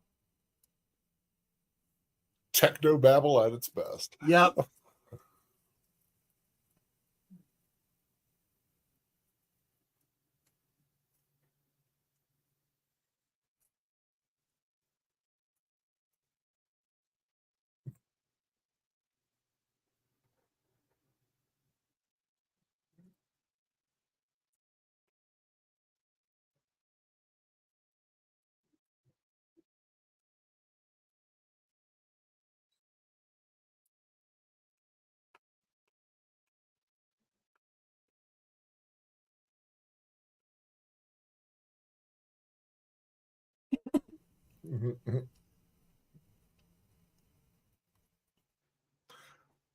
How is how's Tim Curry doing today? I know he is suffering from the effects of his stroke. Hmm. I was just wondering how he was actually doing. Don't know.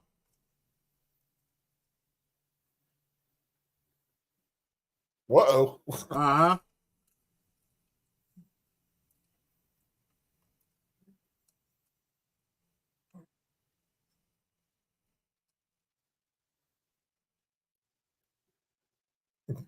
You're a hot dog?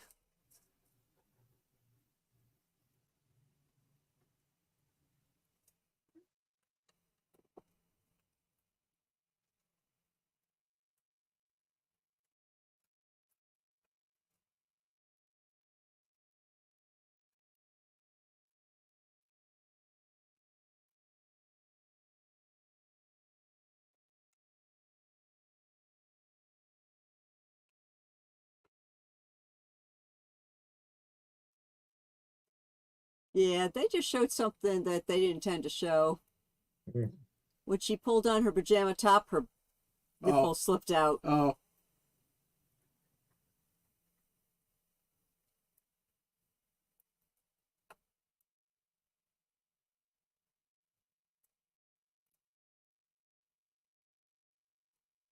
So that makes me wonder if those other statues were actually people that he turned into statues. Possibly.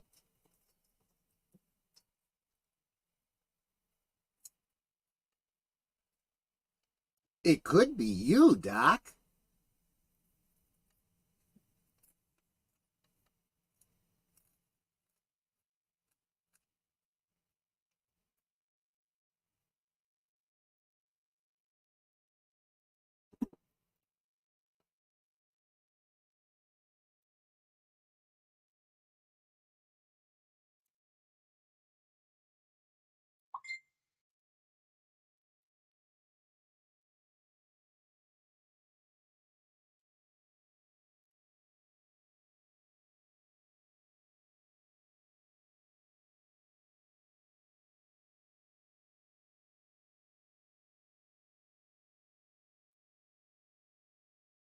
The big show-stopping number.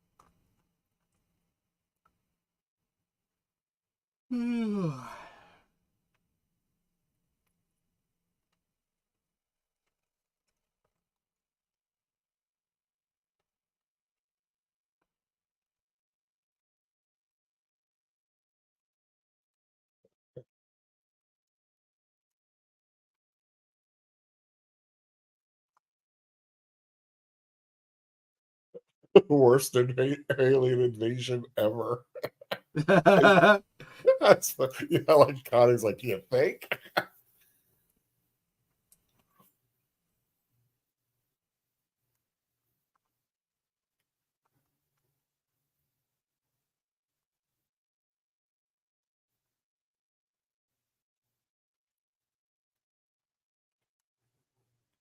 I don't know. The one in Hitchhiker's Guide is pretty bad too, with True. the alien invaders get eaten by a dog.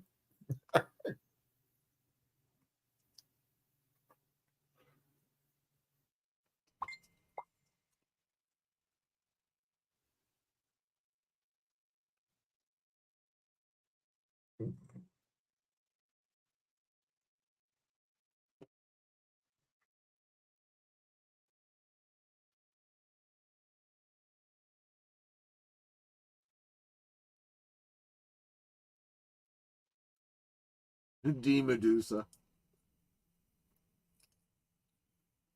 How is this a musical?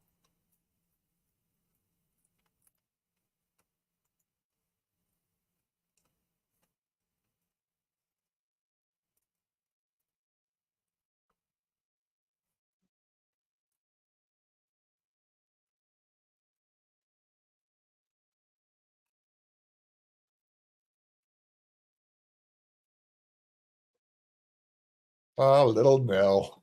Yeah.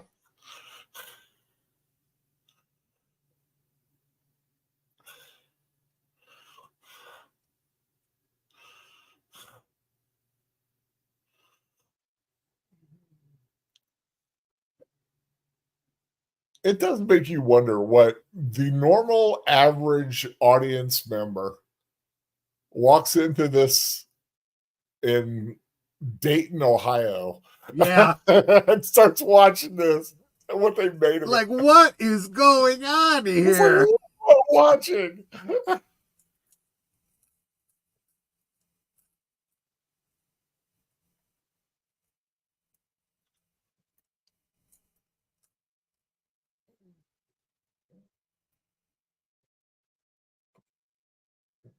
Yeah, everybody's talking about all the weird stuff we're seeing today. I mean, it's not just today, folks.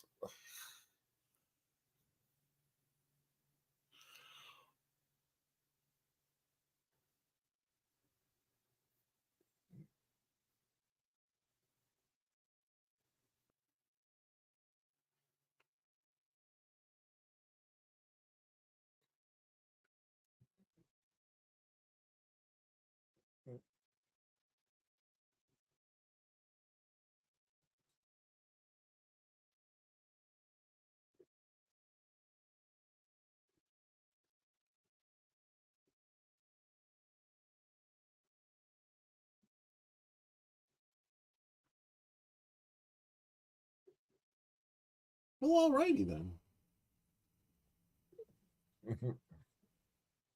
Okay. I love, the RKO Yeah, pictures. the RKO Yeah. radio picture. Well, it again ties into the old drive-in movie kind of pictures, Right. And specifically, wasn't King Kong an RKO film? Which one? King Kong? Oh yeah, King Kong was, yeah. Yep. She jammed with King Kong. Yep.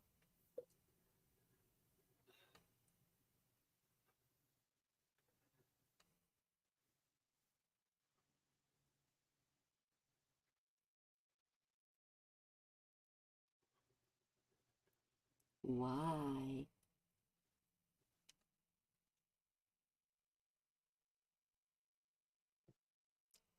But you are.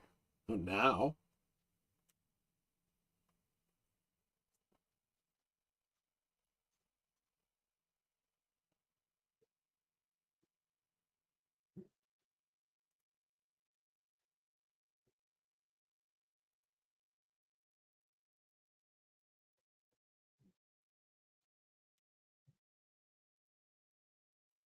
I wonder at what point in the process they said to Tim, "You do realize you're going to have to shave your legs." Did you? And probably his chest if he had a hairy chest. Well, true. I'm curious. Did anybody see the remake they did like a couple I did years not ago? even know they did a remake. Yeah, I think little Laverne Cox did Frankenfurter. Okay. And I forgot who played Janet and Brad. Let me look it up here. They called it Let's Do the Time Warp again. Victoria Justice was Janet. Ryan McCartan was Brad. Trying to see if Adam Lambert was Eddie, which I could see that. Connie Cleary said, "I did. It sucked, Roy." Yeah, I wouldn't bother. Ben Vereen as Dr. Scott. That's just weird. And Tim Curry was the narrator, the criminologist. Oh, cool. I might have to go and just check out his parts. Right?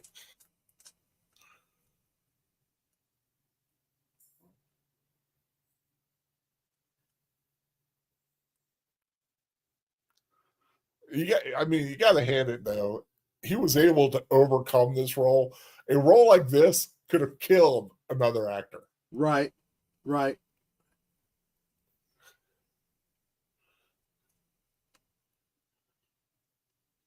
Too late.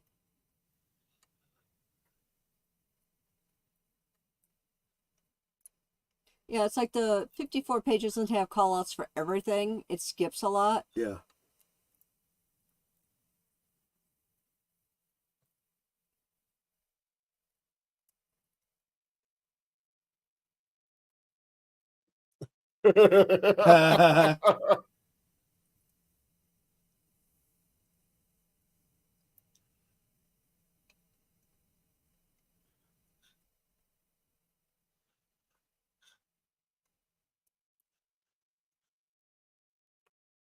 Whoever that is.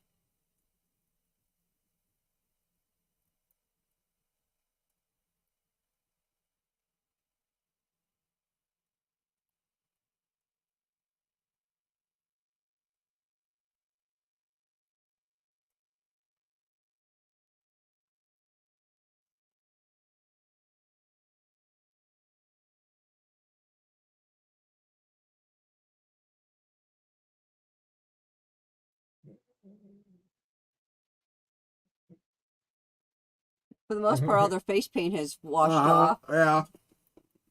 Except for Rocky still has it on him. But it looks like everybody else is pretty much off. Oh, Brad still has it around his eyes. That must have been so hard for the guys to try and dance in heels. Right.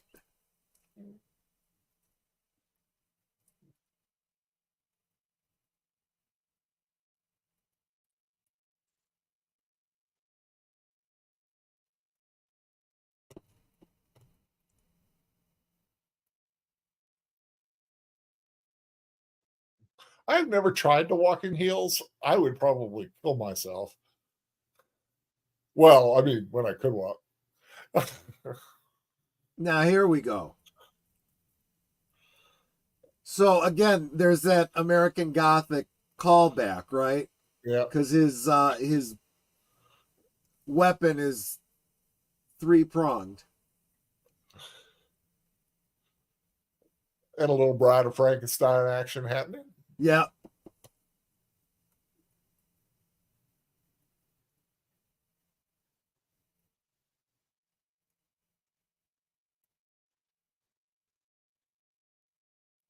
Can you explain?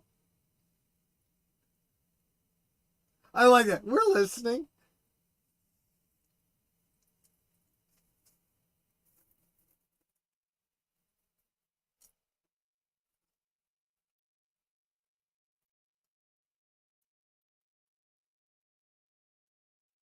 It's like I just got out of the pool. I don't want to be, touching these switches. Yeah.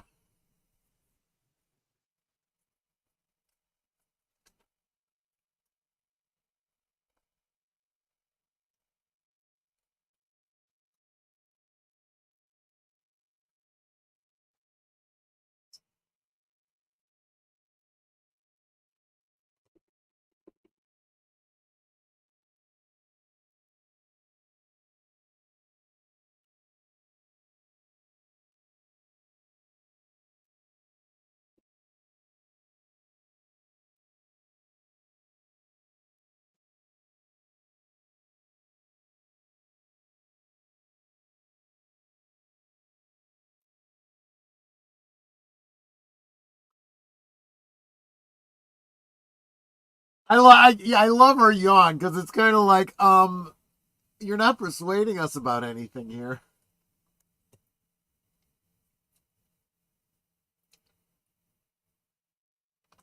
Man, look how red his eyes look Yeah. on the makeup.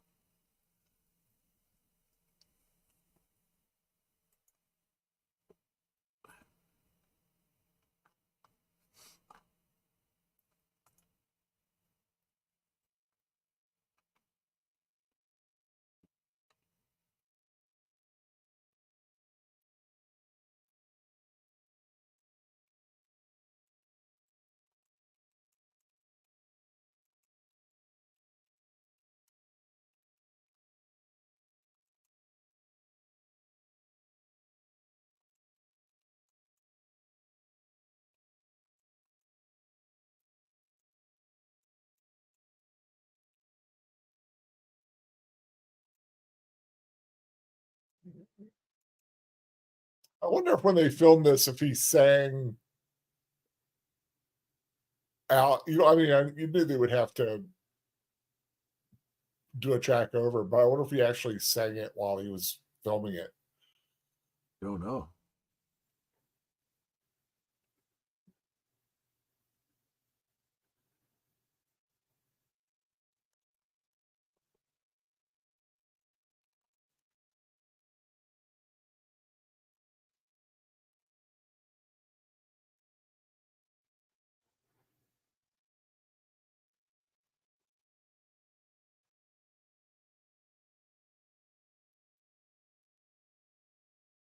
Yeah, it's not seeming like you're going to be given a lot of option.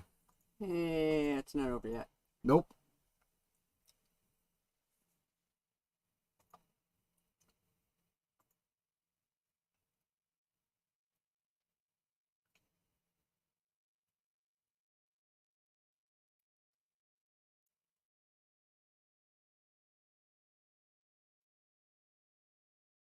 Yeah, you get the distinct impression he's a nut burger. Oh yeah, no kidding. Yeah, if you didn't know before, you know now. Yeah. I like the gun. The trident, partially.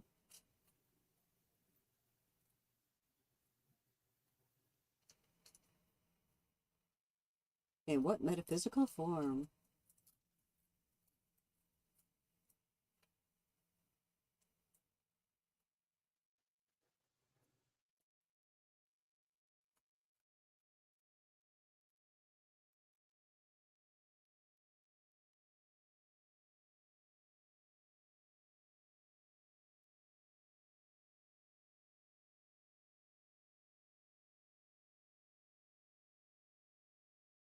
Goodbye to all of this.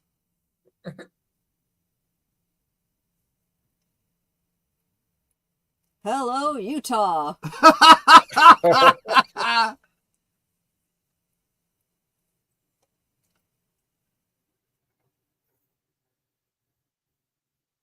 And she's dead too. Now, if that was antimatter, she should have friggin' exploded. Yeah. If it's antimatter, what's the matter? Right.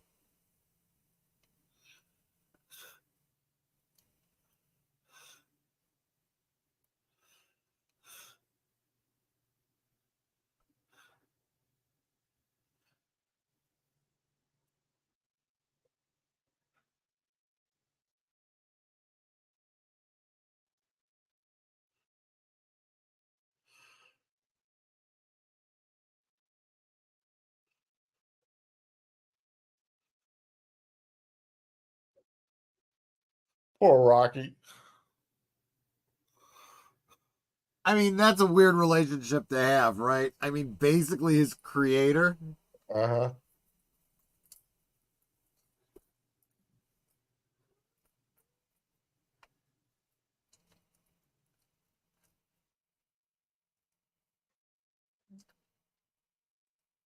What's the definition of insanity?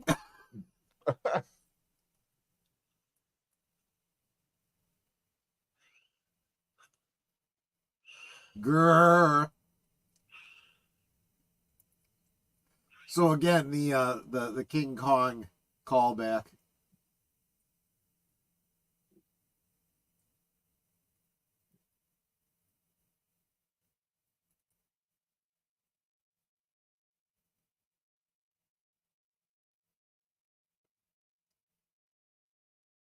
Thank you, Captain Obvious. I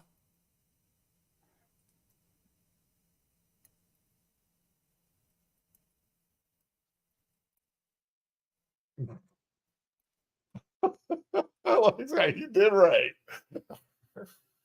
Oh, crap. What did I do?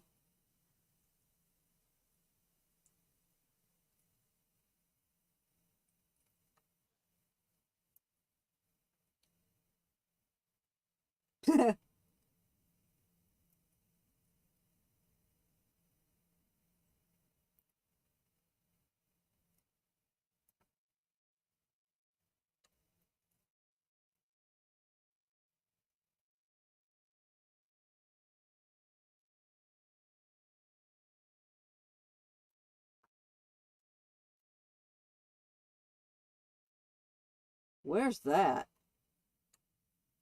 The galaxy of Transylvania.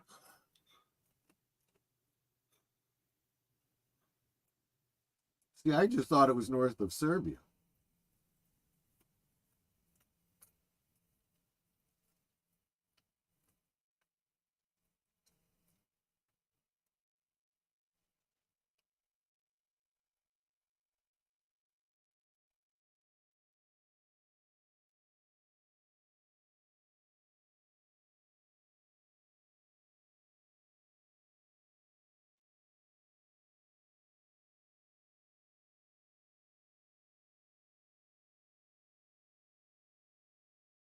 I wonder if this is their national anthem. Maybe. And now the delegation from transsexual Transylvania.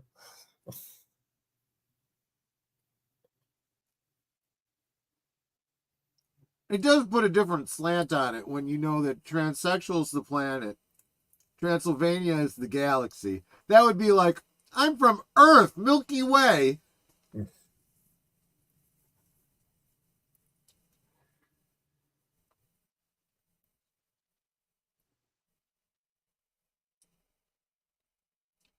I guess they couldn't get his wheelchair out.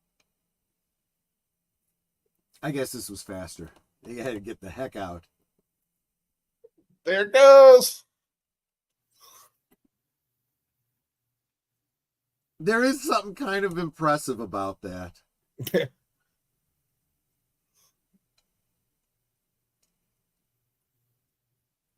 I mean, it was a fairly cheap effect, but it was still pretty good. It was effective. Yeah, it worked. It conveyed what it needed to convey and kept us in budget. Yeah, exactly.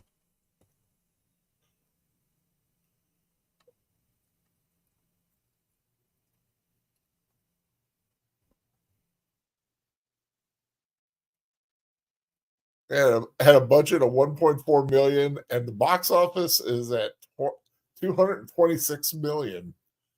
Wow. Of course, that's in the 50 years it's been running. True. Yeah, because in its initial run, it was considered a flop. Yeah. Just goes to show, though, you never know. Oh, yeah. You plug away. I mean, it found its niche.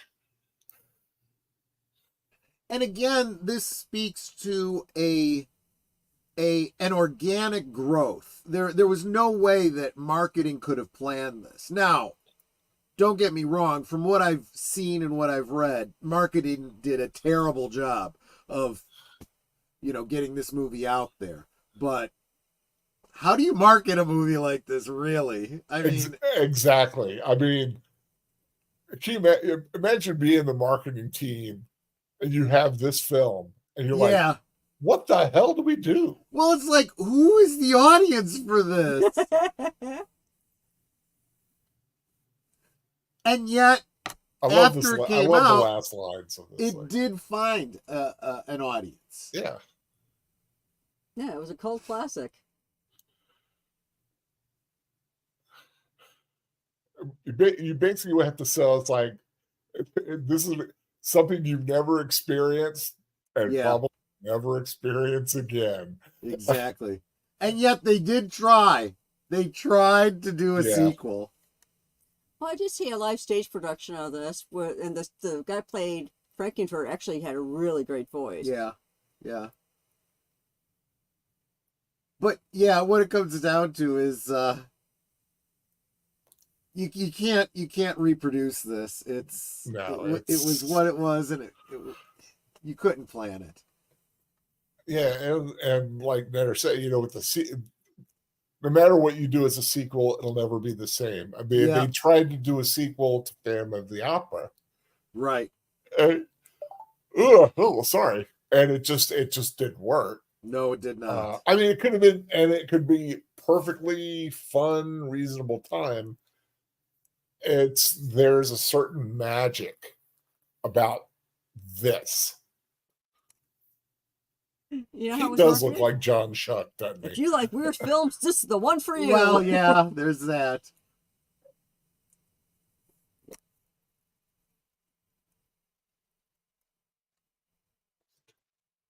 I Double like the guitar on this. I do too. Yeah. Picture show. Okay, so for those of you who've never seen this before, what'd you think? Yeah, we need some thoughts. You've seen some pretty weird films with us. What'd you think of this one? I thought it was great. This is a movie that does well watching it with friends, you know. Right. It's something, if you just watch it by yourself, You're like, eh, eh. But you watch it with friends and you just,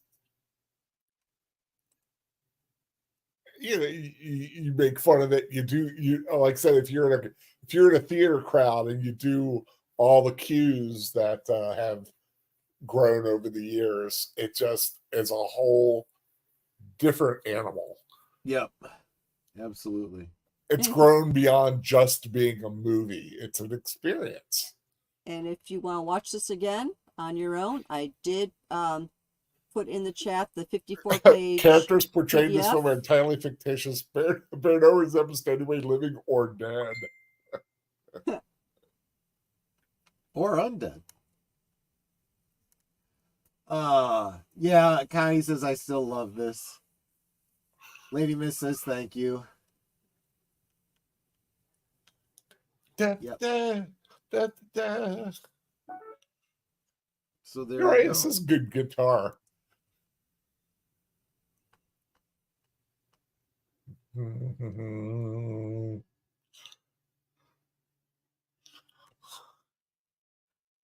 I was just looking at the trivia.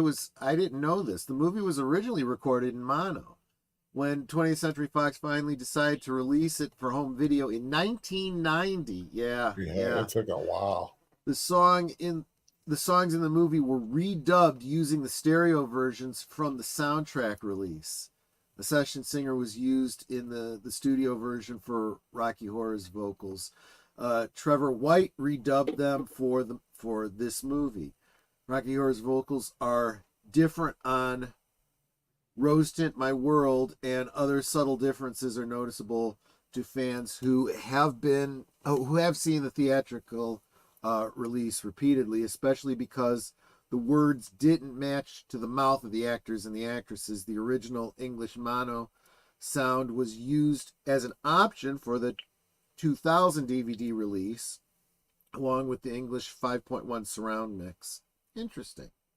So Tor says it was just like I recall the stage production. It's not one that I'd go back to, but fun with friends. Exactly. Yeah, exactly. Sorry. It's like I said, this is not the kind of film you sit down with the family on a Friday night and watch. If you have young kids or like it's just not. No, but I could totally see it for a Halloween party or something. Yeah, like Halloween party. Sit around with your friends, light up a doobie, whatever. Can you see the kids going, "Mommy, Daddy, why is that man wearing lady clothes?" Well, dear, he's a transvestite. What's a transvestite? They wouldn't ask what transsexual is because they probably know that one. Oh gosh! But that is the Rocky Horror Picture Show. It was I love that. It's just so fun to watch that film, and loved sharing it with everybody here. I hope everybody had a great time with that. It's the first, and of course the Halloween for the Halloween season. The next film on my channel in 2 weeks will be Hammer Horror's Captain Kronos Vampire Hunter. Yep, I'm all ready.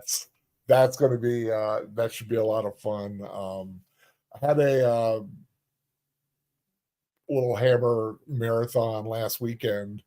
The reason I wasn't here last weekend is it was the only night that the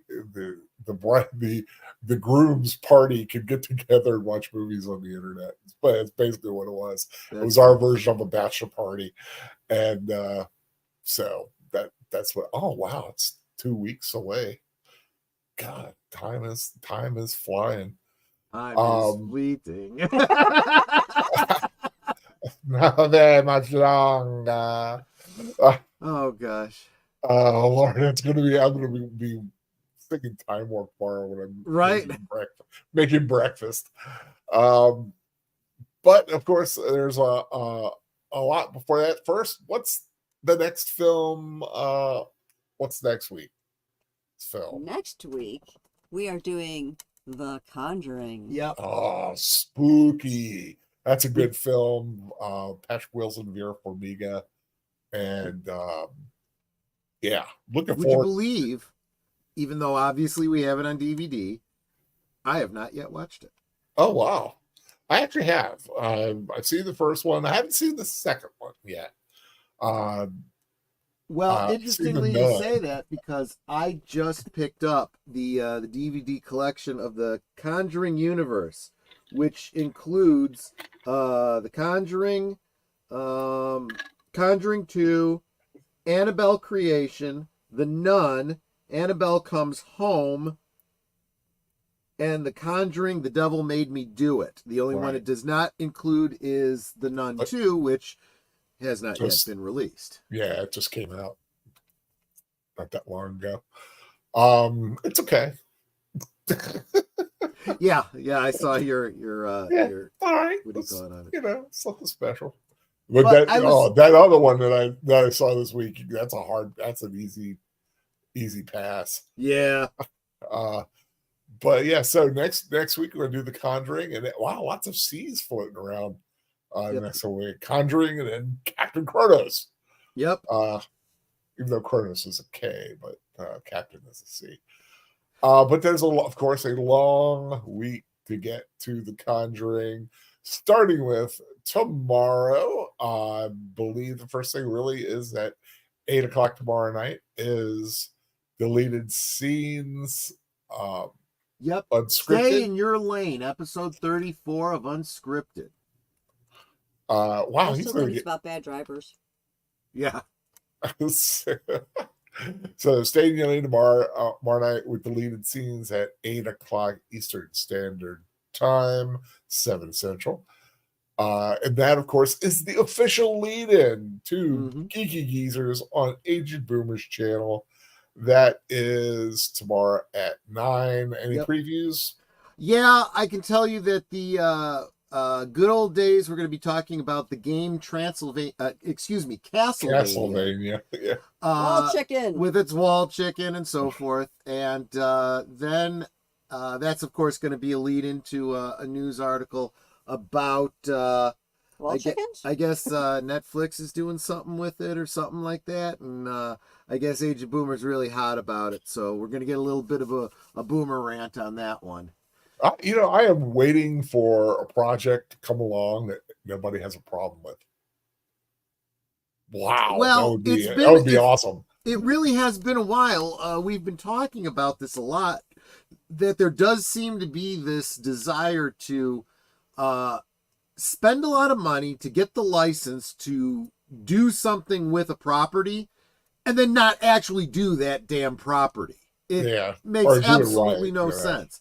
I mean, it's like buying yourself a Formula One race car and, tearing out the engine and sticking in a little putt-putt motor. It's like, why? You know? So that's Geeky Geezers tomorrow at 9 Eastern, 8 Central, and then tomorrow at, I believe, 12:05 Eastern, right after midnight, is The Other Side of Midnight with deleted scenes. I believe he's going to have Tom Cockle on. Yep, this is the second attempt at Tom Cockle. Yeah, he had a bit of an emergency last week, so he's going to follow up this week. Of course, check out my stream last night where I interviewed... not only him, but Lucinda, the producer. That was a great surprise. So he will be hanging out with deleted scenes tomorrow night on the other side of midnight. Yeah, the least I saw when Evil Lurks today. Says it's good, but gory throwback to 70s, 80s horror. I might have to catch that. That actually sounds good. So that is tomorrow, Monday. I am not sure about anything that's happening. Nor am I know of anything on Tuesday, but Wednesday at 8:30, if all things align, the Soundtracks with Birdman is going to have Aged Boomer and a marvelous, spectacular other co-host, me. We're gonna be watching the 80 horror film Humanoids from the Deep. What happened? It's kind of like it's like a creature from the Black Lagoon gets super horny and decides he wants little babies. Well, good on him then. And that is the film, basically, in a nutshell. It's actually very, I want to say 1980. Okay, so it seems very likely that they were inspired by like Shadow over Innsmouth or whatever. It does have that Lovecraftian kind of thing going. To it. It's basically sea monsters who are mating with young, beautiful girls and causing havoc in other ways as well. So it's real fun. It's a fun film. I enjoy it a lot. I've seen it several times. But yeah, we're going to be watching that. I don't think Birdman's ever seen it, so I'll be interested to see what he thinks. Cool. But that is Wednesday. Usually we start about 8:30. So hopefully that comes about. On Thursday, I think there's a Thursday thing that happens that night at 10 o'clock Eastern Standard Time with the wonderful Netter of Netters Network. What's going on this week on Thursday things? Well, I think I have a perfect guest for it being Halloween month. Yep. The Vagrancy Horror. Yeah, and the Vagrant will be with us. He is a great storyteller. He's got, not only does he have some great stories up on his channel, but he has now started doing a live stream talking about, coast to coast type things, the Y-Files sorts of topics. Really good show. So definitely want to check that out. And if you've never heard of him before, stop by on Thursday and we'll introduce you to him. On Friday night, if I can find someone, I might try to do something about 7-ish that night, 7:30-ish. We'll see. It's just in thought stage. Nothing really happening yet. Humanoids from the Deep is 1980, actually. Yes. Okay. It's got Vic Morrow, Doug McClure, in case anybody was wondering. That's Troy's father, right? It could be. Yeah, it could be. Troy McClure and Humanoids from the Deep 2. Right. So yeah, I'm hoping maybe to watch a film. Maybe I'll do a stream. I don't know. I want to do something since there's no book study going on right now. And then at 10 o'clock, hopefully this week, he'll actually get drunk. Very likely. Very likely. Are you doing a rewatch this week? I am. It's a celebratory. Oh, yeah. 666. Yes. So I've passed 666, but I decided to do the watch party when I hit 666 subscribers. What could be a better film to watch than The Omen from 1976? And we'll watch it on Friday the 13th. That just seemed appropriate to me. So, yeah, Gregory Peck, Lee Remick, good film. Good film. Yeah. This is for you, Damien. Sorry. Yeah, I'll tell you what. That's the creepiest. That freaked me out more than anything else, even more than seeing Doctor Who get skewered. Oh yeah, yeah. But yeah, so that'll be the Omen, and that leads into Saturday on the 14th, which will be The Conjuring. Yep. One of these days, we're going to have to figure out when there's an actual Saturday the 14th again and actually watch Saturday the 14th. I was just thinking that Saturday the 14th. I'll tell you what, though. Richard Benjamin. I don't have it on DVD, so I'll probably end up having to get that. Well, Troy's Friday the 13th for The Omen. That means the Saturday will be Saturday the 14th. Yes, but that is yours, and you got The Conjuring, and we don't have a DVD of Saturday the 14th yet. But we'll do that in the future. I have it downloaded, but yeah, it's a weird film. We'll plan it. But yeah, much to come in the future. So that is it. Anybody got anything else to kind of, talk about or wonder about or? No, but what I could share is that I do have more coming up, more to look forward to. So a week from after we do the Omen, the following week, which is the 20th, I will be joined by a friend of the channel and Maitre D at Last Call Deleted Scenes, where we will be rewatching the Twin Peaks pilot, which will lead into an extended series on his channel where we do deep dives into episodes of Twin Peaks. And awesome. And then at the end of the month, that's the 27th, the last Friday of the month, the title is Lesbian Vampires, Trope or Archetype. And darn fun time. Oh yeah, and we will definitely be addressing that. We will again be talking about Susan Sarandon and her boobs. Lesbian vampires when the sucking doesn't suck. Or does it? Yeah, we'll talk about that then. So and one up. of these Fridays, hopefully in the next several weeks, me and Boomer will get together on a Friday night and do the next couple episodes of Robin of Sherwood. There you go. That's hopefully coming up. I asked him about next Friday, and he's busy. So hopefully I'll get to do something else this coming Friday. So we'll see. I do want to thank everybody for joining us. You are an amazing bunch of Transylvanians tonight.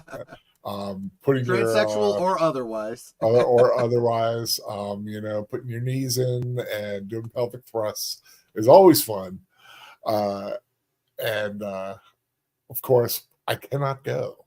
We cannot leave until Netter addresses the chat. Well, y'all know what I always say. We can talk amongst ourselves, and that's all well good and fun. But it is so much more fun when you guys are joining us in the chat and you're dropping your comments, questions, trivia, being goofy, whatever it may be. And it doesn't feel like we're separated by miles or continents in some cases. It feels like we're all just hanging out in the same room, enjoying each other's company and having a great time. Hey, Troy, pass the popcorn. Yeah, there you go. And you are just our friends. You are our family. Yeah. We love you guys, and we appreciate you so very much.